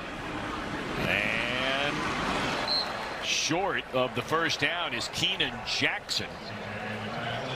And that'll bring up third down and less than 2. This feels like, even, you know, we're a minute in now to the second half, but this feels like something NC State needs to pick up right now. Yeah, just the energy alone in the stadium. Yeah. There's no juice right now for the Wolfpack. It's all Virginia Tech. So let's see if they can convert this third down. Keep this drive moving. Well, they bring Smothers into the backfield to the left of Bailey on this third down and less than 2, and they're going to throw it on third down, and they complete it to their main man. Jolie, the tight end, he is a good one out of Brooklyn, Brewster, New York. Yeah, this is what Jolie does. He's on top, left side, right side of your screen, does a quick out, gets the first down. Got to get him going as well. He's a mismatch for most people who try to defend him. So a good start to this second half for NC State. Sellout crowd here tonight at Carter-Finley Stadium, where they've won 30 of their last 37. And over the middle and nearly intercepted. He had an eye on Jolie right around the 40-yard line. And Tyson Flowers nearly came away with the football. Yeah, he looked like he hesitated and threw it just late enough for Flowers to come there and almost get the interception. If there's one thing I can say watching C.J. Bailey, he does have a hitch in his throw before he pats it. And sometimes that can delay his throw and allow the defender to break on the football. 2nd down and 10. Fires that one across the middle, and that is a catch. First catch of the night for Noah Rogers, a transfer from Ohio State. Gain of 17. Yeah, there he just put his foot in the ground and fired. That's what you want to see from C.J. Bailey. You don't want to see him taking any extra hitches or any extra pass. Just get rid of the ball as fast as you can. Back in the hands of Smothers. Good patience. Waited, and then just moves forward. A gain of 4 on 1st down. It's so hard to keep track of Smothers when you're watching him. Yeah. Because he does a great job of hiding behind the line of scrimmage. And as I mentioned earlier, his jump cuts are so explosive. He can go to the A gap, to the B gap, all the way to the D gap if need be.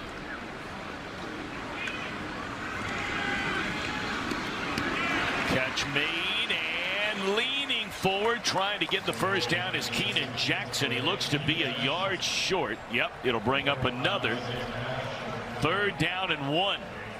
What's been impressive about this Virginia Tech defense, they've been tackling very well. You haven't seen many missed tackles. You go look at that Old Dominion game, and literally they could not tackle themselves. In this case, they're doing a good job of holding on and allowing their teammates to come and finish off. Got to look there at Scott Cephas, their defensive coordinator, as Will Wilson comes into the game. Remember, they didn't use him earlier on a 3rd down and a yard, and they didn't get it. He's going to keep it, and he doesn't get it. Denied by Virginia Tech. And you can pretty much bet your bottom dollar they're going to go for it on 4th down, and Wilson's going to stay in the game. They need some momentum. Yeah, the trenches, they do an awesome job just standing up, knowing this is what's going to happen. We talked to Coach Roper, and he's not a big fan of going Wildcat because it takes away the pass game. So that's why having Will Wilson in there allows you to do both. But now they're going back to C.J. Bailey. Yeah, they're going back to Bailey. He was the one that was in on that 3rd down in the yard. No fault of his own. But he's big enough that he might just keep it himself. We'll see. Needs about a half yard. Yep, he'll keep it himself, and he'll get it. Well done. Listen, when you're 6'6", yeah. you just got to fall forward. Right.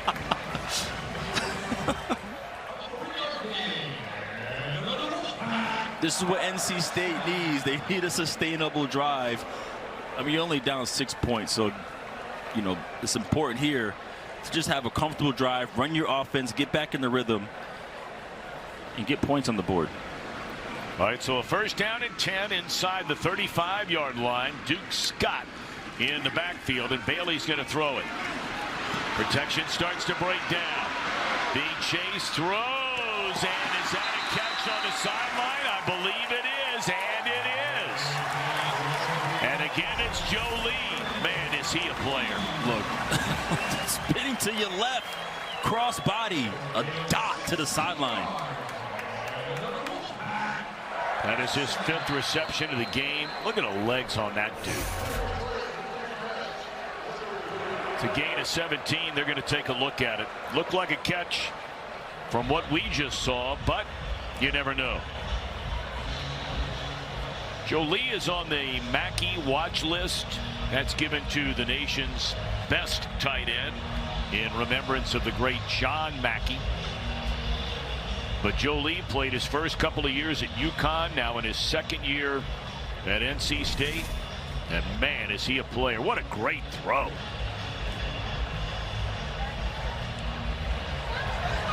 The only thing is, does that shin hit the white line?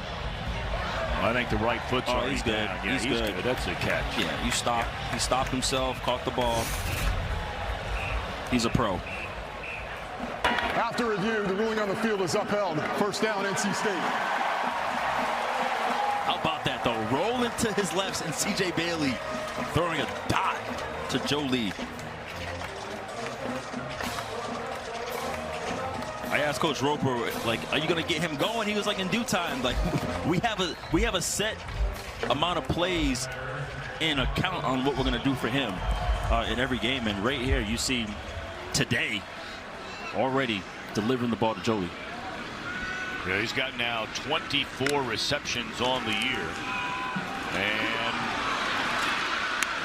that's a nice pickup on first down by Smothers. So they're starting to get a little bit of movement in the ground game.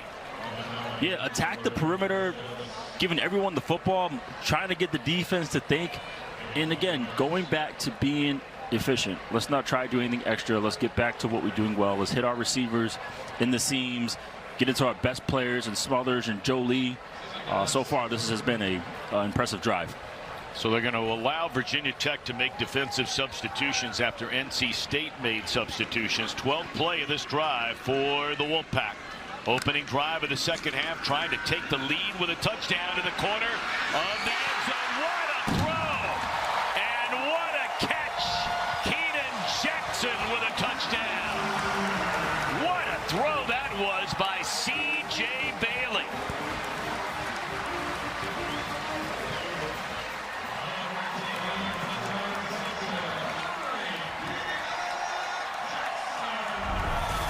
Again, just a great delivery. You see the ISO Keenan on the strong safety and Flowers, and just a beautiful dime from C.J. Bailey over the shoulder for a touchdown.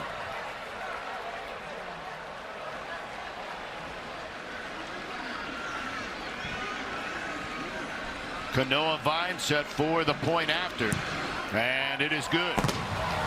So what a drive to start this second half. Capped off by a great throw from Bailey. Wow.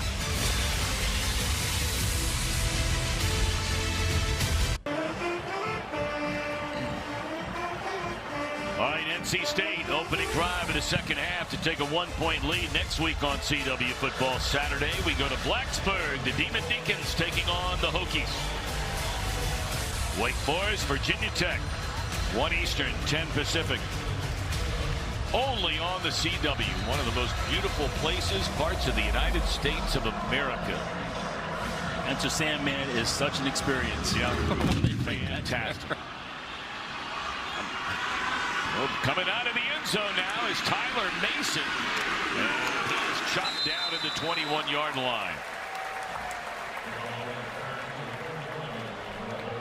Closed captioning for today's game brought to you by Tableau TV. Pay once, watch forever. So Bailey on that opening drive goes 6 out of 7. Jackson, 3 catches in the game now, 20 yards and a touchdown. And here we go now as these quarterbacks, it's Drone's turn to try and answer. Yeah, this has been a beautiful game. Both quarterbacks dealing. Drones hit 12 different receivers, which is just, 7 different receivers, which has been outstanding. Run so dynamic, big, strong, able to move around. They're going to hand it to Terrion Stewart, who had a couple of big runs in the first half. Look at the bull. Look at the big fella. Just bulldozing people there. Love watching guys like that run the football.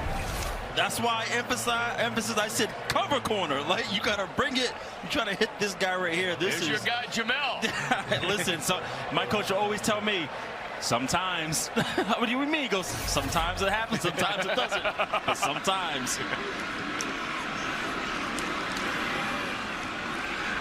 Well, they fake it and they come back the other way to Selden. And that'll be a decent pickup on first down.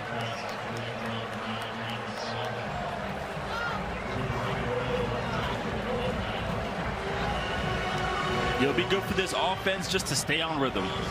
Don't panic. Don't worry about what NC State just did. Just continue to hit your receivers on the perimeter, run the football well. You've done a great job in the first half. Continue that right now. Gain of 4 on the reception on 4th down. Here comes the blitz, and able to get it away in time. And the catch is made by Isaiah Spencer. But that is a really nice tackle. Made in the secondary by Brian Nelson II. That is a great tackle. Yeah. If he misses that, that guy is out the gates. He transferred in from North Texas, first team All-American Athletic Conference performer a year ago. He's got 3 years left here at NC State, including this year. This is where I like to see Drones use his legs if it's available. Well, Well, they're showing blitz. The last time, they just movement along the line. The question is, did somebody on the defense cross over and make some contact first?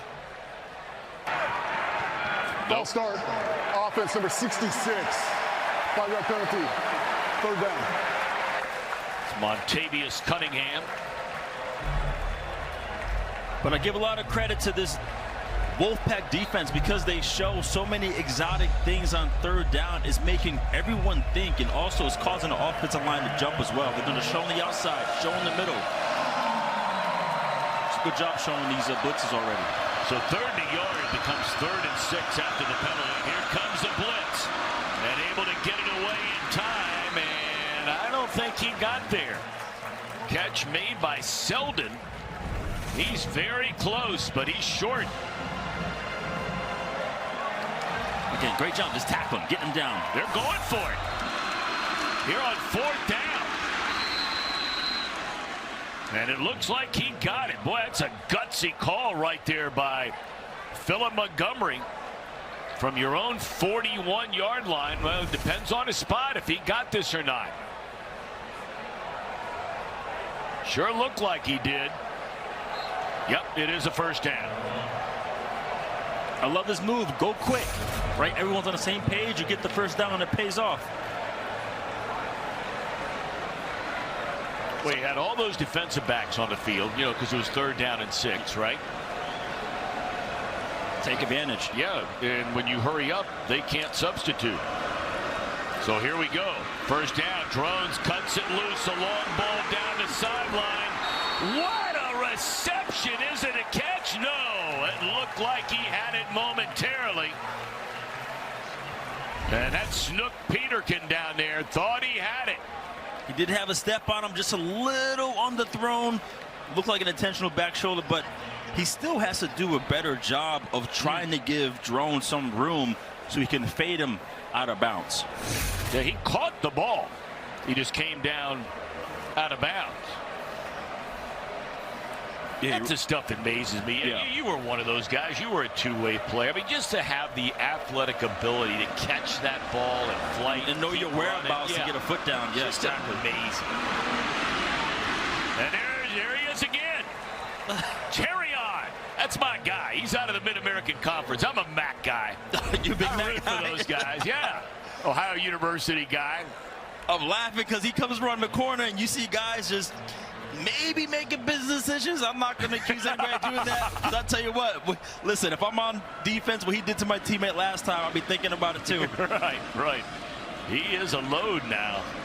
I wasn't afraid to hit anybody, but I knew some hits were going to hurt.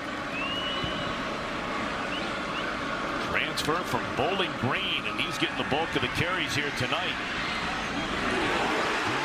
Defense right there. And that's a young man we talked about in the first half, Kean Sloan. That's a big-time play. Big hit on Heath. Loss of 3. Talking about jumping out on tape. Sloan is that guy.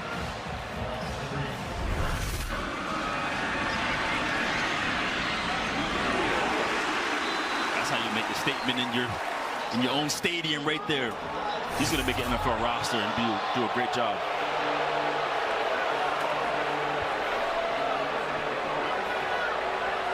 They're going to review this. As in 5 minutes to go. Yeah, targeting, I think, is what they're looking at here. Yeah. Well, how many times are we seeing this in a game now? You be the judge. Lower the head. There's no two ways about that. You start with that. By definition, that's the first thing you look for. Does he duck the helmet? And do you think that's considered a defenseless player there? I mean, he had not started to even turn around yet. Well, first thing you're doing in this situation, you're just going to look at the helmet when it comes to targeting. Yeah. And by rule, if you do drop your head like that, because it's not just about the offensive player, this is also about player safety for yourself. Sure. Like using the top of your helmet is is dangerous, you know, and you want to avoid the worst. So, you know, for those out there, it's not just about the other players, it's about yourself too. As a coach myself, when I see a teammate drop his helmet, or excuse me, not a teammate, a player, I go off on him. So I'm like, do you want to play this game longer than today? Yeah. So pick your head up, eyes to the sky, see what you hit. Yep.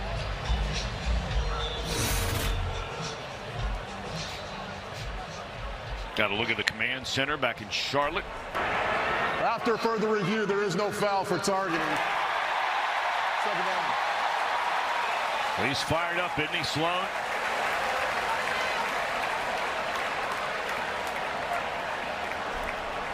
Yeah, I'm old school, so that was a clean tackle, but just by rule, you know, you never know how people are going to judge that tackle.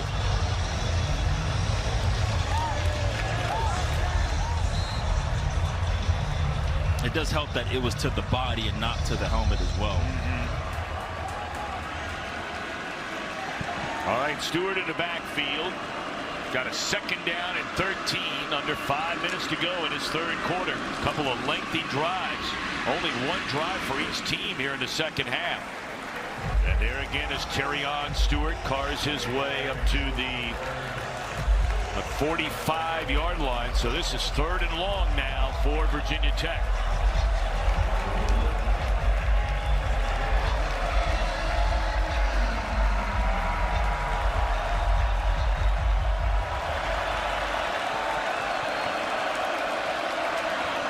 Let's see if they bring the house again.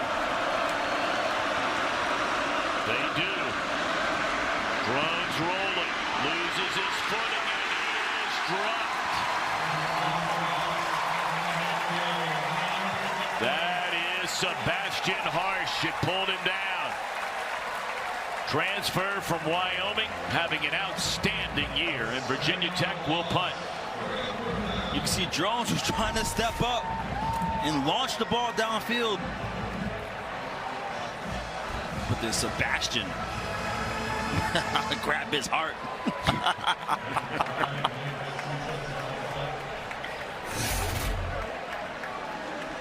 Living up to the last name, Harsh. That was a harsh celebration. That's exactly right. Of course, he was thrown out of a game against Wake Forest this year. He had to miss the first half of the Duke game, but he is really having a good year, and that is into the end zone. I think that ball, yeah, it went into the end zone. All right, NC State with a lead and the football. We got a good one tonight here in Raleigh, NC.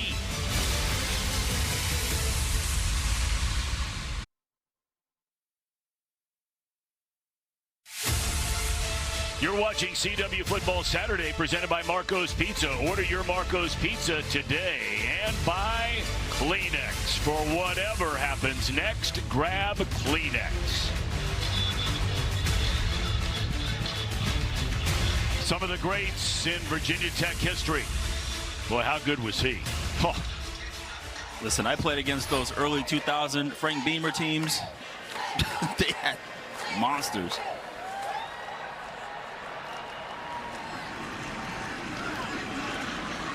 All right, so NC State with the football. This is the tackling I'm talking about. Do not let Smothers get off. Hold on, wrap up, gang tackling. That has been key for this Virginia Tech defense. Loss of a yard on first down.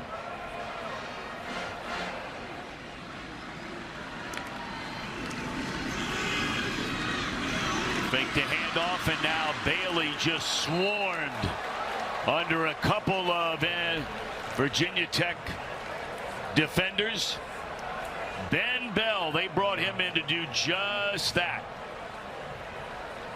He had 20 sacks before he arrived, a couple of stops at Louisiana Tech and Texas State before he came to Blacksburg. Yeah, Ben Bell is somewhere Coach Dorr mentioned that he was interested in trying to get to NC State as well. All right, let's see what Sam Seepkus dials up here. Defensive coordinator for the Hokies. They throw the wide receiver Keenan Jackson. He'll be short of a first down, so this is going to be a 3-and-out for NC State. So Virginia Tech going to get the football back with less than a minute and a half to go in this third quarter. Yeah, as Wes mentioned, Coach Durham was like, look, man, we gotta fight up front. We're struggling up front, and right now, as you saw on this drive, Virginia Tech whipping them up front and getting to the quarterback.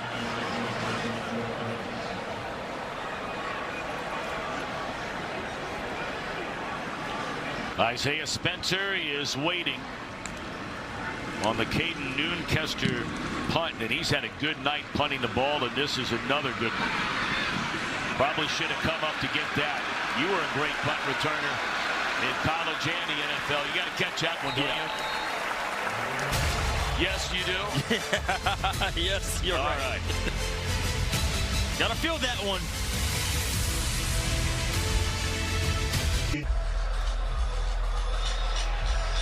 Well, coming up this week on NXT, it's all about the next big thing. Ricky Saints. And he's taking his swagger and flair to the next level.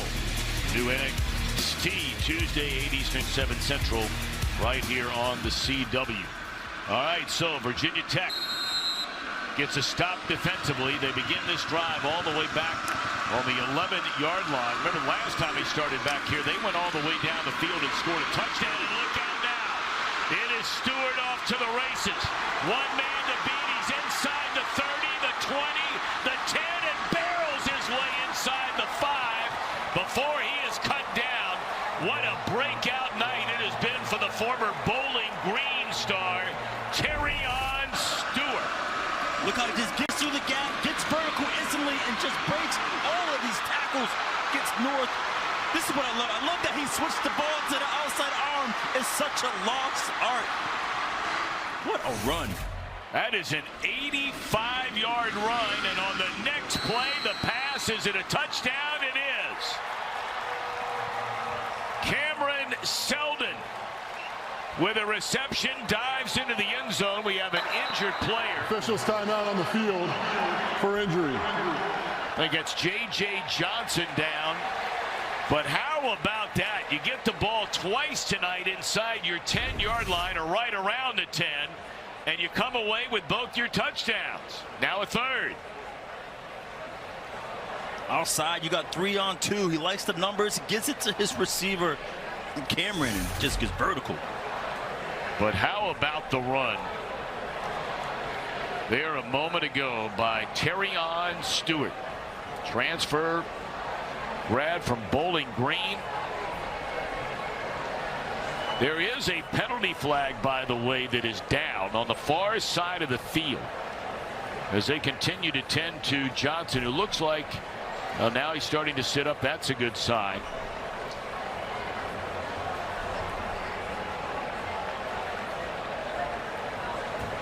After the play, unsportsmanlike conduct, offense number 8. The 15-yard penalty will be enforced on the kickoff. That's his first foul towards disqualification. And that's on Stewart. Stewart's height turned up. I don't know what he did, but. And Johnson able to make his way off the field. Transfer from Georgia State. Started the first couple of games, got injured against Wake Forest. But this man here, Terrion Stewart, man. Every run, it looks like has been super impactful. He is a load now. 9 carries for 150 yards for Terrion Stewart. 85 of them coming on that run.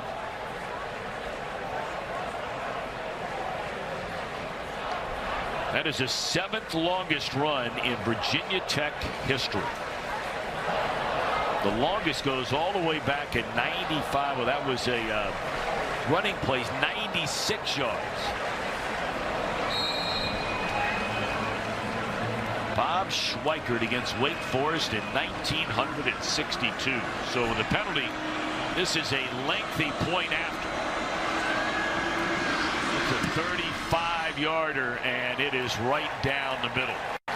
So this has really been a back-and-forth game. It has been. And let's send it back to the guys in the studio.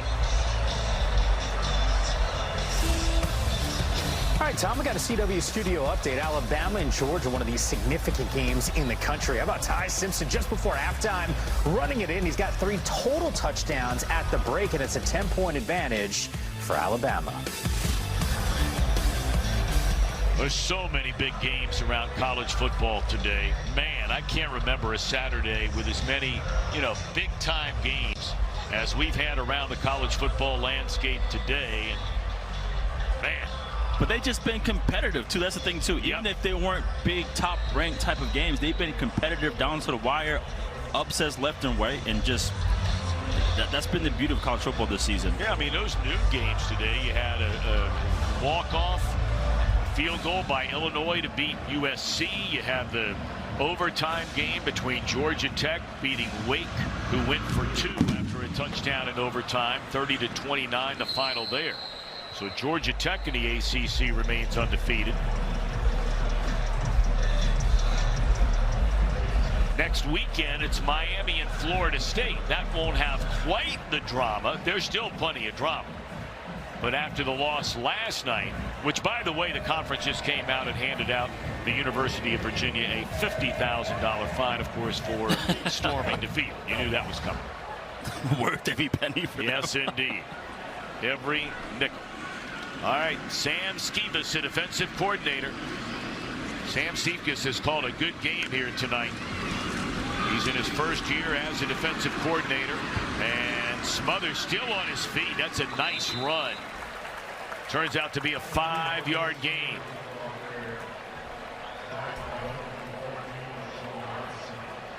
And that will be the final play of the 3rd quarter. We got 15 minutes left of a really good game here in the Atlantic Coast Conference.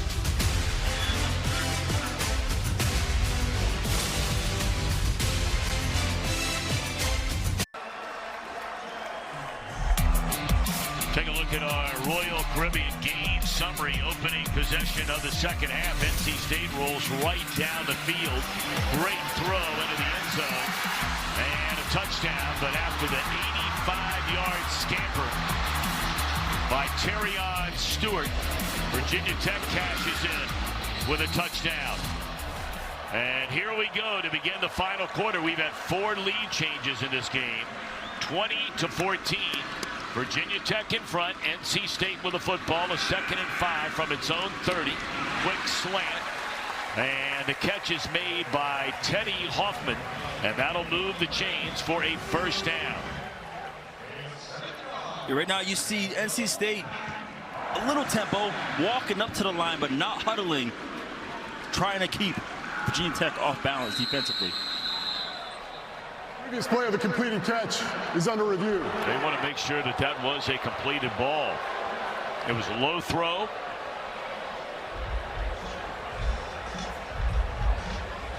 Hoffman is a true freshman from Delray Beach, Florida. Did he hang on? Ooh. Oh, you got some movement there.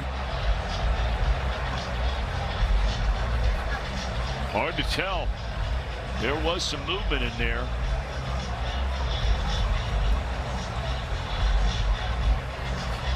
But as you mentioned, NC State came out the half, went right down the field, but Virginia Tech had no problem answering the bell. Yeah. Offensively and defensively.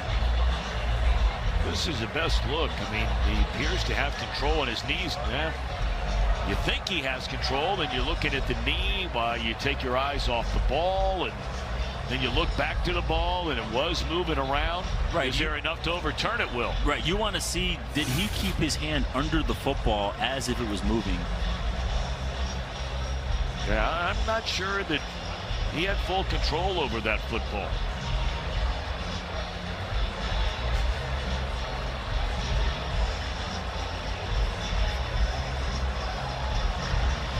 Yeah, usually if there's enough movement, there's a good chance that it could be incomplete.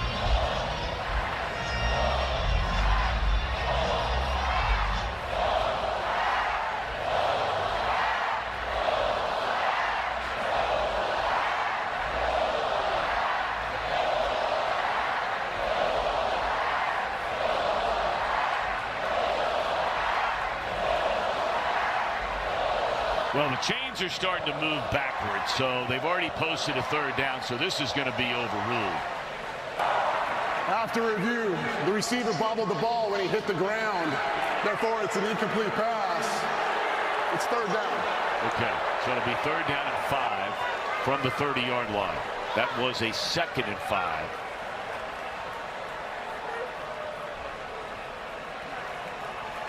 NC State trailing by 6. The big 3rd down. Look for Jolie here on the crossers to try to get that 1st down. And they're going for the long ball, and it's incomplete. The flag comes in from the secondary.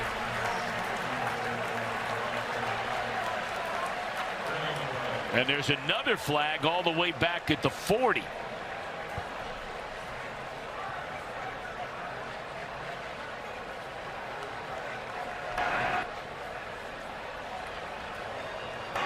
Pass interference, defense, number 25. The ball will be placed in spot of the foul. It's an automatic 1st down. And they're saying an uncatchable ball. Yeah, you see him pull the back of his jersey to slow him down. That's the reason it was uncatchable. That's exactly why. Can't move. All right.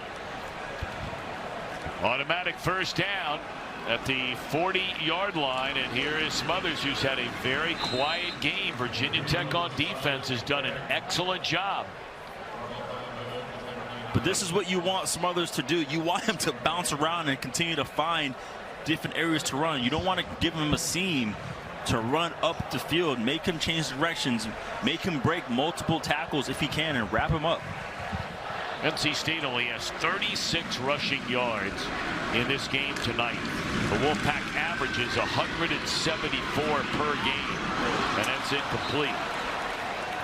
So the first-year defensive coordinator, Sam Seifkas, has done a nice job here tonight. He came to Virginia Tech after 2 years as a linebackers coach in the NFL with the Arizona Cardinals, after 2 years with the Minnesota Vikings. Yeah, he preached just playing fast. He kept the menu simple. Just play fast, give effort. Native of La Crosse, Wisconsin. All right, 3rd down for the Wolfpack. Can they convert? They need to get to the 50. And big hit. But it is a 1st down. How about Wesley Grimes? And that's Christian Ellis delivering the blow. That's a grown man catch right there. You know you're going to get blasted, and you hold on to the football knowing your team needs it.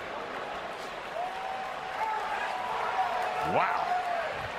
That's the way Will Blackman used to do it back there. I would say that was the toughest part about when I switched to offense is you don't realize you got to make contested catches. Like, you're going to get hit. They're going to be on your back. That's the most underrated part about being a receiver. And back to the ground. Duke Scott checks in. He had a decent run or two, but I mean, you're talking closing in on 30 rushing attempts. Now, again, it includes all the sacks of the quarterback. 5 of those in the game. So that's why it looks like their rushing yards tonight is so bad. He has 57, averages 125. But when you add in the quarterback sacks, now you're talking about rushing yards in the 30s. And again, that's a college game.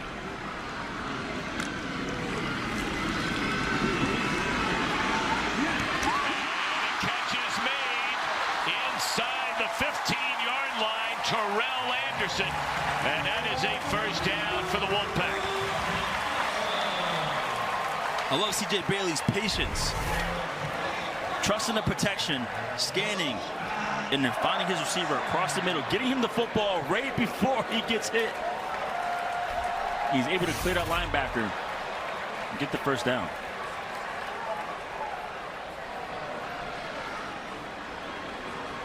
There's C.J. Bailey right there. 24 touchdowns scored in the red zone. No turnovers. That's key. That is so key. I mean, that's a keeper there by Bailey, still on his feet. He's able to lunge forward with that 6'6" frame and get to the 5-yard line. I love that call. Just quickly try to get some yards, right? You haven't really ran the football with your quarterback at all this game. Let's show them something a little different. Quick 5 yards. And they can get a first down at the 1-yard line. So 2nd down and 5 from the 6. Darius Johnson checks in the backfield. Big Will Wilson's back there. Yep, and he bounces off the tackle, headed towards the corner. And did he get into the end zone? I think he was knocked out of bounds before he got there, but does he have enough for a first down? I think they're spotting this in the 2. Or is it a first at the 1? It is a first down and goal. That guy's a load now. He's in the game for one reason, and one reason only. Told you earlier, if you weren't with us, Mr. Football in the state of South Carolina. This time a year ago, he was playing high school football in Columbia, South Carolina. He goes 6'1", 230 pounding. And he'll take it out of the shotgun. A timeout is called by NC State. Timeout, North Carolina State. Their first of the half. It'll be 30 seconds.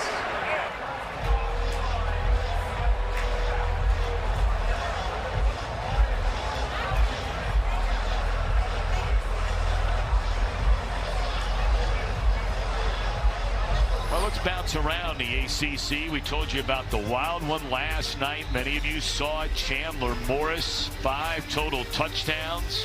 And then earlier today, I mean, you hate to say it, but Wake Forest deserved to win that game today. They got jobbed on a call big time late. Yeah, that was tough. That was a tough loss for the Deeks, man, and I don't want to hear any moral victories. They should have gotten that one. They had them dead to rights. Man, that was a tough one to stomach today for my Demon Deacons. Yeah, it was. And then how about Syracuse, after just drilling Clemson, comes back home and gets lit up. Yeah, unfortunately, they lose their quarterback prior, and so that was, but still. C.J. Bailey back in the game. Yep, and trying to get to the end zone is Scott. Did he get in? No signal given yet. Touchdown, NC State. Fire the cannons anyway. This has a touchdown. Scott's another guy. You better bring your lunch pail if you're going to tackle him now. He goes 5'10", 215. I'm telling you, those short, compact running backs, those are a beast to tackle. All right, so if this point after is good, it'll be our 5th lead change of the game.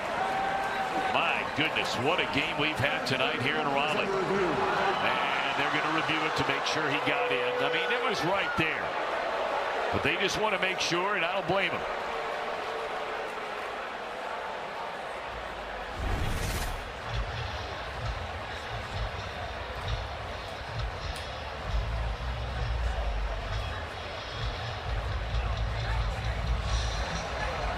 Yeah, it looks like he definitely. Well, you know, when I say that, but where's his knee? I mean, before he crosses the plane, I mean, he got tied up a little bit there. Does his knee come down before the ball gets there? Yeah, there's no way they can see it there. That's a touchdown. Yeah, it appears to be. Like you said, they just got to make sure.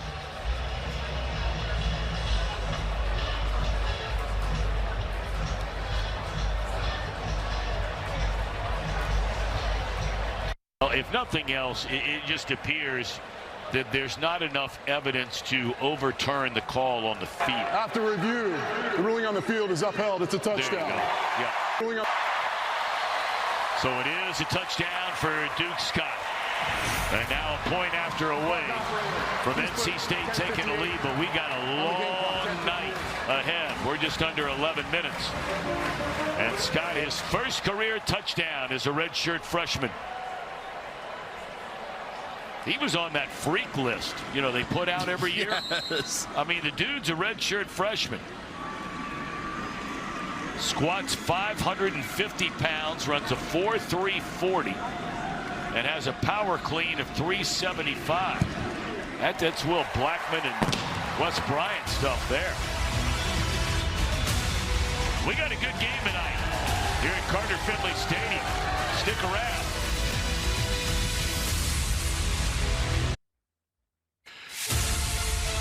You're watching CW Football Saturday, presented by Marco's Pizza. Order your Marco's Pizza today. And by Royal Caribbean. Come seek.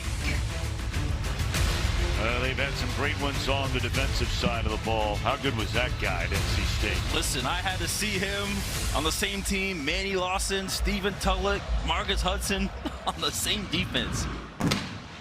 That's a pretty good group there. All right, Virginia Tech going to get the football. And Mason still on his feet. That's a good return up to the 35-yard line. 27 yards bringing that one. And good field position for Kyron Drones. 17 of 30, 151 yards, couple of touchdowns. 5 lead changes in this game, Will. It's been a good game. It's been an incredible game. And only 57 completion percentage, I wouldn't get so caught up on that because he's just been effective. He's making the right plays at the right time. And a couple times just had to drive the entire field, and they were able to do that. Now, a lot of credit to the running game, but also he's been using his legs as well to help be effective for this offense. Of course, NC State has already played a couple of games inside the conference. This is a conference opener for Virginia Tech. Started the year with 3 losses. Head coach fired. Dylan Montgomery took over last week in a rout of Wofford. And here is Stewart, who had an 85-yard run, the 7th longest in Virginia Tech football history on the last drive. Only picks up a couple of yards there on first down. But that is the luxury of having Phil Montgomery as your interim head coach, because he has a ton of head coach experience. Yep. And so he mentioned that he's going to bring a little bit of what he's brought prior when he was the head coach, and also not to change what they've built already. So, I mean, they landed in a good spot to have him as the interim coach. I mean, he was there from 2015 to 2022 as the head coach at Tulsa. And here's Stewart again, just bouncing off and spinning off would-be tacklers. And he's all the way up to midfield. It is a monster game for the young man from Memphis, Tennessee. And there's an injured Wolfpack down on the field. Tough to tell the number from where we are sitting. I think it's Sean Brown. Yep, it is. Leader of this defense, 2-time captain. Let's take a look at our progressive player of the game. A little early, but I mean, how good has this guy been who just carried the ball? Carry on Stewart. Listen, 11 carries for 165. 15 yards per carry. He's been just a dynamite for this offense. The spark plug they needed. Yeah. In the run game. And player of the game sponsored by Progressive. Get your coverage you can count on with home and auto at progressive.com. Still working on Sean Brown down there. Grad student out of Charlotte, 2-time captain. Moved from safety to linebacker a season ago. And became an all-conference performer. But there is no weight being put on that left leg. We hope he is going to be all right. Yeah, he's another player that was added to the Bruce Feldman's freak list. Yep. Running 4.4. See if we can see. Keep an eye on the left leg. Yeah, he just got hit. Friendly fire there. Yeah. Man. Hope it's nothing serious. I think a lot of times we forget, you know, you're talking about 17, 18, 19, 20, 21, 22. You'll have a couple of guys that have 6th year, you know, they got the COVID year, 23, 24, but these are such young men who have a lot going on. School. Yeah, some of them are making money. Some of them are making a lot of money. But that's also added. They got a lot. That's also added what's going on. Sure. Absolutely. LaCorian Hodge takes over for him at the linebacker spot. Virginia Tech on the move, looking down the sideline, and it is through the hands of Aiden Green. Got to go back and look at that. Yeah, that was just dropped. Oh, yeah, straight drop. And that ball is right on the number. Absolute dime. That one was just dropped. That would have been a great, just an exclamation point on what this offense is currently doing.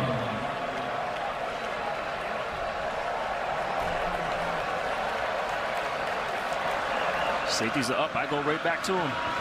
Marcellus Hawkins checks in the game, and the quarterback keeper by Drones, and he'll pick up 3. It'll bring up a 3rd down for Virginia Tech. Winding down to 9.5 to go in the game, and NC State with a 1-point lead. You got the music playing, you got the towels flying around. You already know 3rd down. This is where NC State brings the pressure. It's a great crowd, another sellout crowd. They're selling out every game this season, and will for the remainder of the year here at Carter-Finley Stadium. 3rd down and 8. Here they come again. And Drones rolling, just throws, and it is caught. Can you believe it? The defender tried to jump it, and it floats over the head into the arms of Benji Gosnell for a 14-yard gain and a 1st down. Officials time out for injury. And another injury on the field. What a play that was. My goodness gracious. Now this was Kean Sloan. We told you he was injured in the Duke game. Got 5 tackles, an interception. They're going to take a look at him. And again, looking in the lower leg area.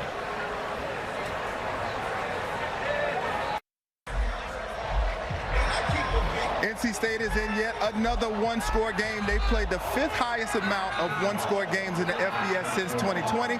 Dave Doran is 32-22 in those games, and they have won 2 of their 3 games this season by 1 score. So he says he puts them in situations all the time where they can handle situations like this. So we'll see if they'll come out on top. Wes, were you lean with it, rock with it down there? I know you were. Oh, yeah, man. Old school, baby. You already know. Early 2000s. There's the carry by. Hey, look, don't bring up one-score games to the Virginia Tech faithful.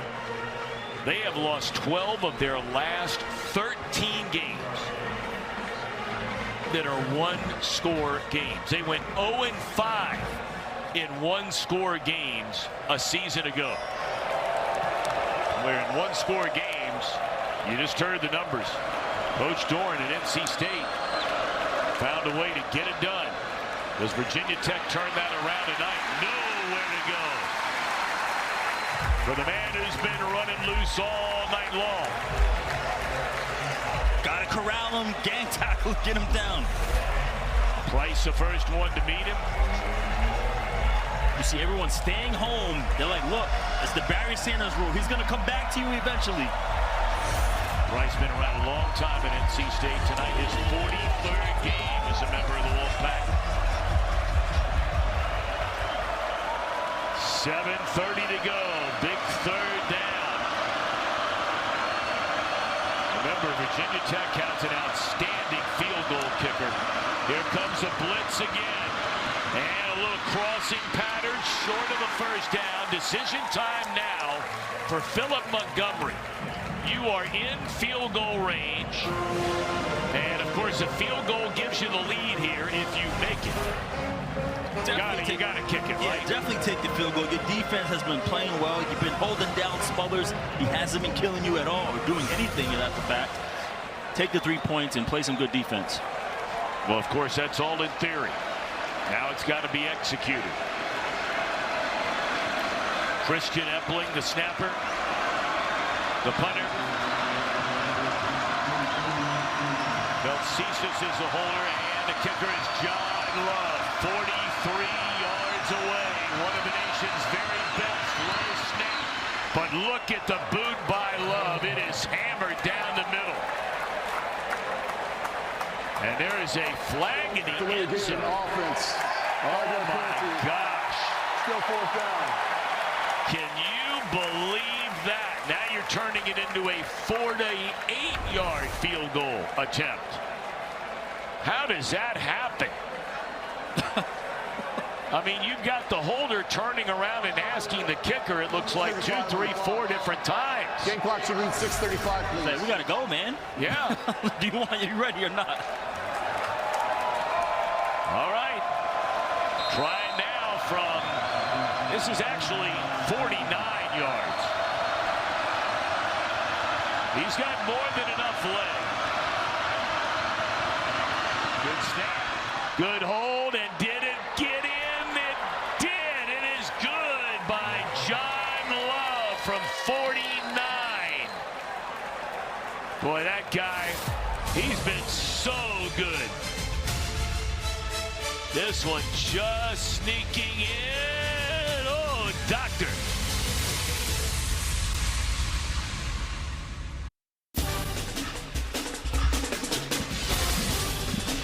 All right, 6th lead change. We have not had a turnover, by the way, in this game tonight, so it's been pretty clean. Yeah, it's been clean in terms of what we're going to offensively. Again, the quarterback duel going on here. Both quarterbacks making plays, take care of the football, but it's been the run game of Virginia Tech with Stewart. Yep. He's been just incredible. That ball blasted through the back of the end zone, so here we go. Let's check in before NC State snaps it away with the guys back in our studio. Yammer. Hey, Tom, I got a CW studio update. 6th-ranked Oregon in the middle of a whiteout against Penn State. Here it is. Dante Moore, De'Aaron Hill with the touchdown. The play before this, there was a fumble by Oregon. That got overturned and led to this score. Both teams earning every single yard. Ducks on top. That is a defensive battle. And that is another game where Penn State is behind against a top 10 team. First down carry for Hollywood Smothers, and that's enough for a first down, a run of 10 yards to begin this drive.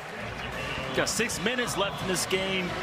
NC State with the football. If they can just chop down the clock with the run game, that would be ideal. Go into your 4-minute offense right now. You're down 2. Just need a field goal. Yeah, but that's something they've been unable to do for most of the night, and that is run it well, and that has been a forte of this team all year long. They come back the other way, and the football is loose, and it's still loose, and it's still loose. It looked like about 7 guys had a chance to cover up that ball, 5 of them in white jerseys, and it looks like NC State has Teague Robinson, their right tackle, come down on top of it. Oh, thank goodness for Teague, because that ball was in the air. Oh, man, that is... I almost lost my breath when I saw the football go in the air. Somebody got to get it. All of those white jerseys. I used to watch those football follies growing up. I'm like, no way. That's not really how it is. It is. Second down and incomplete.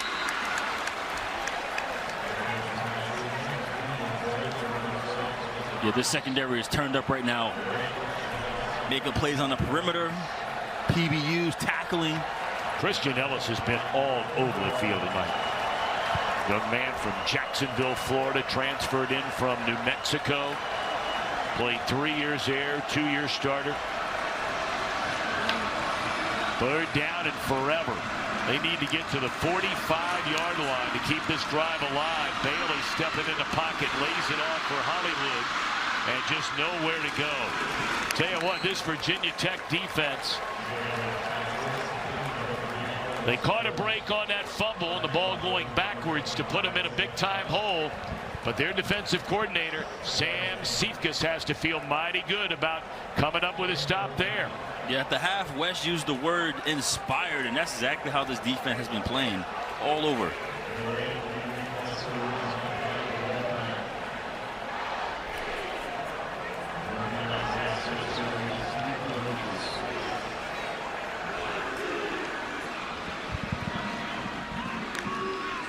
Isaiah Spencer waiting on the punt. This is returnable if he comes to get it. He lets it bounce a couple of times, and he'll step out of bounds right around the 20. This Virginia Tech defense I mean, NC State has rushed 32 times for 59 yards. I mean, they've been causing havoc up front, rushing forward, getting to C.J. Bailey. And, I mean, I don't want to be corny, but they've been smothered all over the place, couldn't get anywhere. And then also in the secondary, they've been doing a great job limiting the explosive plays. This defense has been playing physical and violent and also smart. They've been doing their job, and that's all you can ask for as a defensive coordinator. All right, so, Will, take me inside the huddle or take me along the sideline now. You know, you hear all the time about the 4-minute drill, right? We hear a lot about a 2-minute drill, but the 4-minute drill is when you're trying to put a game away. Yeah, you don't want to give the football back. You want to protect the football. And even though it's been Stewart, you still got Marcellus Hawkins, also the other running back. So it's going to be running back by committee in this situation. Also, you have Drones using his legs as well. So run the football, get the first down, also protect the football. They're going to give it to the bowling ball that has been Terrion Stewart. And he pushes forward across the 20 up to the, we'll see if it's a 22 or the 23-yard line on first down. Yeah, and also take your time getting back to the huddle. No rush. If you're laying on the ground, ask the teammate to help you up. Don't get up on your own. All those little tactics to have the clock keep going. That was a gain of 3, so 2nd down and 7. We are down to 3:45 to go. Virginia Tech with a 2-point lead.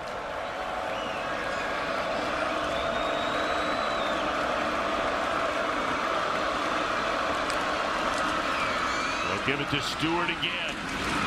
And he navigates his way up to the 25-yard line, so it'll bring up a 3rd down and 4 for Virginia Tech. Well, you pick up a first down here, and now you're talking about another couple of minutes potentially off the clock. Yeah, defensively, you do want to be able to hold them up and try to get the ball out, but you have to be very careful with the running back like Stewart, because if one person tries to hold him up, he's going to break that tackle, as he's shown throughout the entire game. Would you throw it here, 3rd down and 4? I would take a chance. I would throw it, but the run game's been going well. Yep, has been going well. And they're going to roll out. That is a great call right there. I mean, it doesn't get any safer than that. You make the throw to J. Rikas Hairston for a first down. But I love this kind of throw, a sprint out to the sideline where Drones does have the option. If it's there, he can run up the field, but then you got the receiver right there wide open, the tight end. That is only his 4th catch of the year. He got more snaps than he's seen all year long. In the game against Wofford, they think he has a bright future. So this will be the final play. You would assume they're going to run it. Probably should never assume that. But the final play before they're going to run it. And again, it's Stewart for a couple of yards. This will take us to the 2-minute timeout. Stay tuned for the final 2 minutes of the game, presented by the Wells Fargo Active Cash Credit Card. We got a good one here in Raleigh.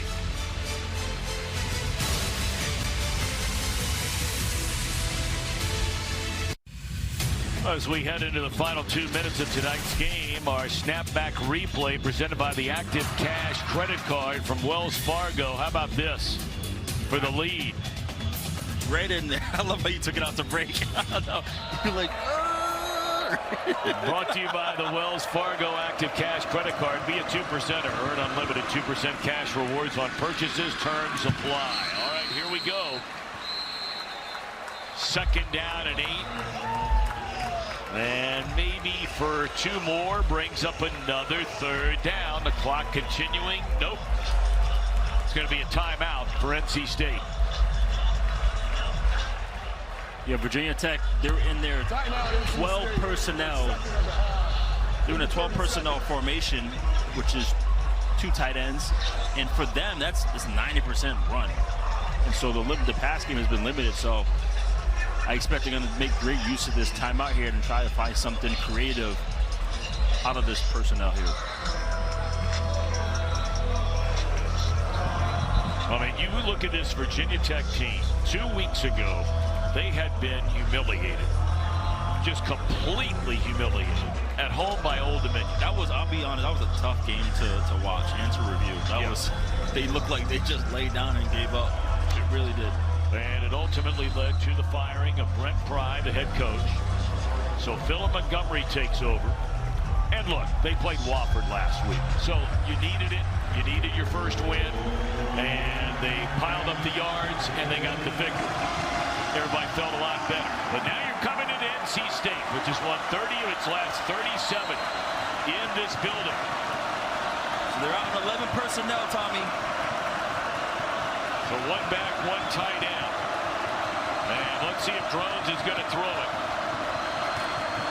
And he is going to keep it himself. He looked, he cuts it back up, and very close. I think he's maybe a foot short. He turned his back to the sideline and tucked the ball in, trying to take care of it. This spot is really going to be interesting. I think he's short. And if he's short, it's short by a foot, and there's no way you're going. Timeout, NC State. The final timeout of the half. 30 seconds. I mean, there is no way you're going for it here. We've seen crazy things. We have.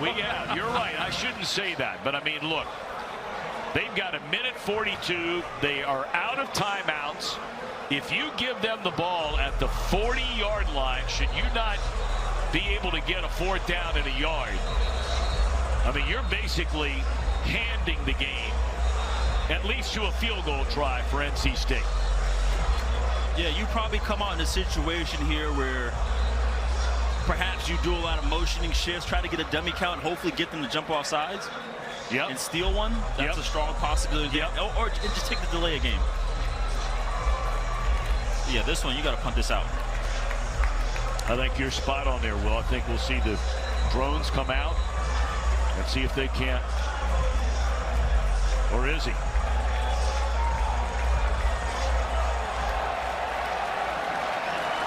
Well, they've got Drones out there. They've got Stewart out there. I mean, would they dare snap the ball here on fourth down and a foot?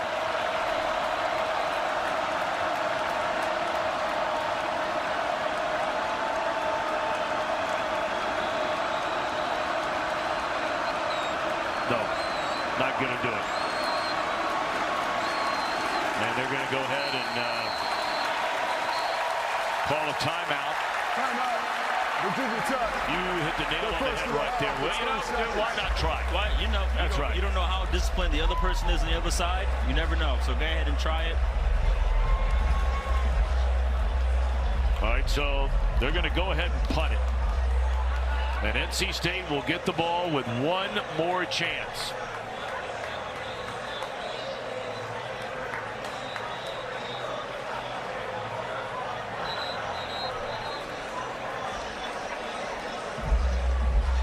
All right, you got a minute 42 here for State. I'm taking shots down the field. I'm just keeping it simple. Just go ahead and try to get to the 50-yard line as quick as possible and then run your normal offense to hopefully kick this for the win. Well, remember now, you're out of timeouts. And we talked with Coach Doran yesterday, and he talks about how 3 days a week they have situational days. Whether it's, we're down by 4, we got to have a touchdown, we got a minute 20 left, and no timeouts. We're down by 2, we're out of timeouts, and we got to get a field goal unit on the field. They do that 3 days a week. And he thinks that's a big reason why they've been so good in one-score games. Now look, Philip Montgomery had nothing to do with all the one-score losses for Virginia Tech. Good snap to the punter. And a fair catch called for. I'm sure Virginia Tech wanted a little bit more out of that punt. It is fielded at the 18-yard line, so here comes C.J. Bailey. Listen, NC State almost got caught with 12 men on the field, and that would have been absolutely awful. But here we go, C.J. Bailey. What you got? This is the time where you stand up, and can you lead your team to victory? Bailey has hit on 22 of 27, 214 yards, a couple of touchdowns. That's an 81% completion percentage. But can he lead them down the field and try and win this game? Without a timeout, they dump it off, and that's staying in bounds, and that's not going to help things to Hollywood. Yeah, you got to catch that one and just keep running to the sideline. Now we got to play smart football. We're dropping. guys have the reactions to do that because you've been taught otherwise. This one fired down the middle of the field, just off the fingertips of Keenan Jackson. My, oh my, not by much. Well, there's your drop. That stops the clock right there, but this right here. But look at all those white shirts. I mean, defensive coordinator, if they hang on, Sam Cephas might be the most valuable player here. They have 9 tackles for loss, 5 sacks. They've held NC State to just 275 total yards in the game. 3rd down. And Clark for a first down in the middle of the field, trying to get to the sideline, and a good open field tackle is made by Thomas Williams on Terrell Anderson. Gain of 17.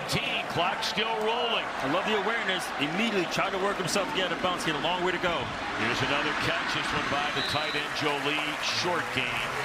And he steps out of bounds at the 37-yard line. Only a 2-yard gain, but it stops the clock.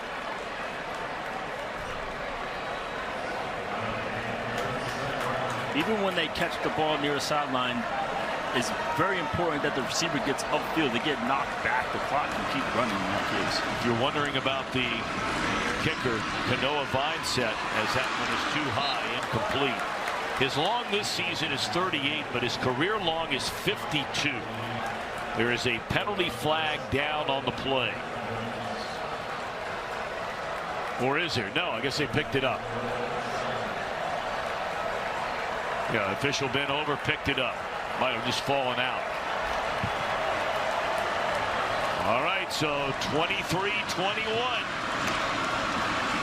4-man rush. Able to dive out of bounds is Jackson. And that is at the 45-yard line. They're still alive with 46 seconds left. This is great. Just working the sidelines, finding ways to get there. It's just something Virginia Tech knows. They have to try to protect the sign as well, but also the seams are. There's a 4th down and a yard down. And the completed catch. Correction. The line to gain is being reviewed. We're going to check out exactly where he stepped out of bounds.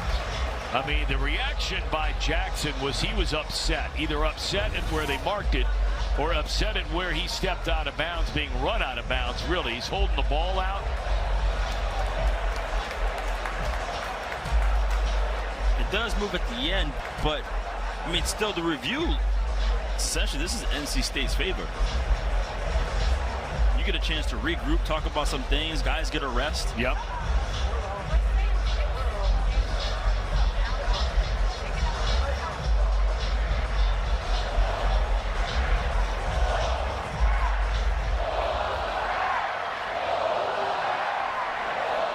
I mean, this is to me, this is a catch.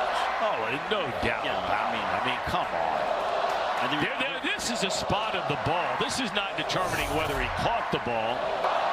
After review, the runner was short of the line to gain. Yeah. It's 4th down. That's what they were looking at. It had nothing to do with a catch. It had to do with, did he stretch out to get the first down, and he did not.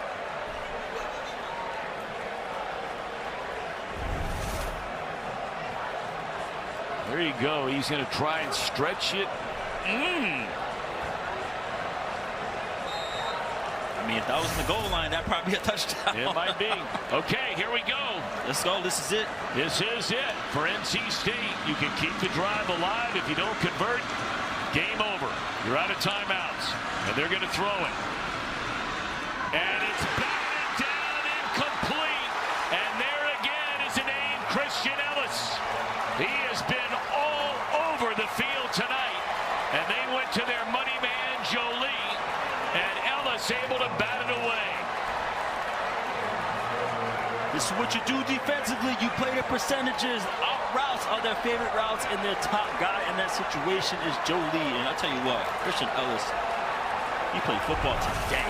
Well, I'll tell you, Virginia Tech played football tonight. This defense. Yeah, they came ready to rock. That is just absolutely textbook defense. I had felt badly earlier in the game. I called him Scott. And I feel terrible about it, but Sam Seifkus, the defensive coordinator, what a game he has had. Ellis has broken up 3 passes tonight. And it's a different looking Virginia Tech team than played the first game 3 games of the year. Yeah, they talked about they had a players type of meeting where guys spoke up and called each other out. If you want to be here, be here. If you don't, get out. They called everybody out, and the guys stayed. What a win for North Carolina, for Virginia Tech here tonight. Started the year 0-3. They fired their coach. Look at Philip Montgomery, and we're going to see them next week in Blacksburg. I mean, what a huge win for the Hokies to begin conference play, and what a disappointing now back-to-back losses for Coach Dorn and the NC State Wolfpack. And of course, they were playing with such heavy hearts tonight after the news earlier about their defensive coordinator, DJ Elliott, and his wife losing their 18-year-old daughter, Drew, to cancer. So, I mean, this was a tough day around here in Raleigh. Yeah, it was a tough day, but going back to a Virginia Tech, coming in here, getting it done, starting off conference play. Well, for Will Blackman, Wes Bryant, our entire crew, Tom Brenneman saying thanks so much for watching.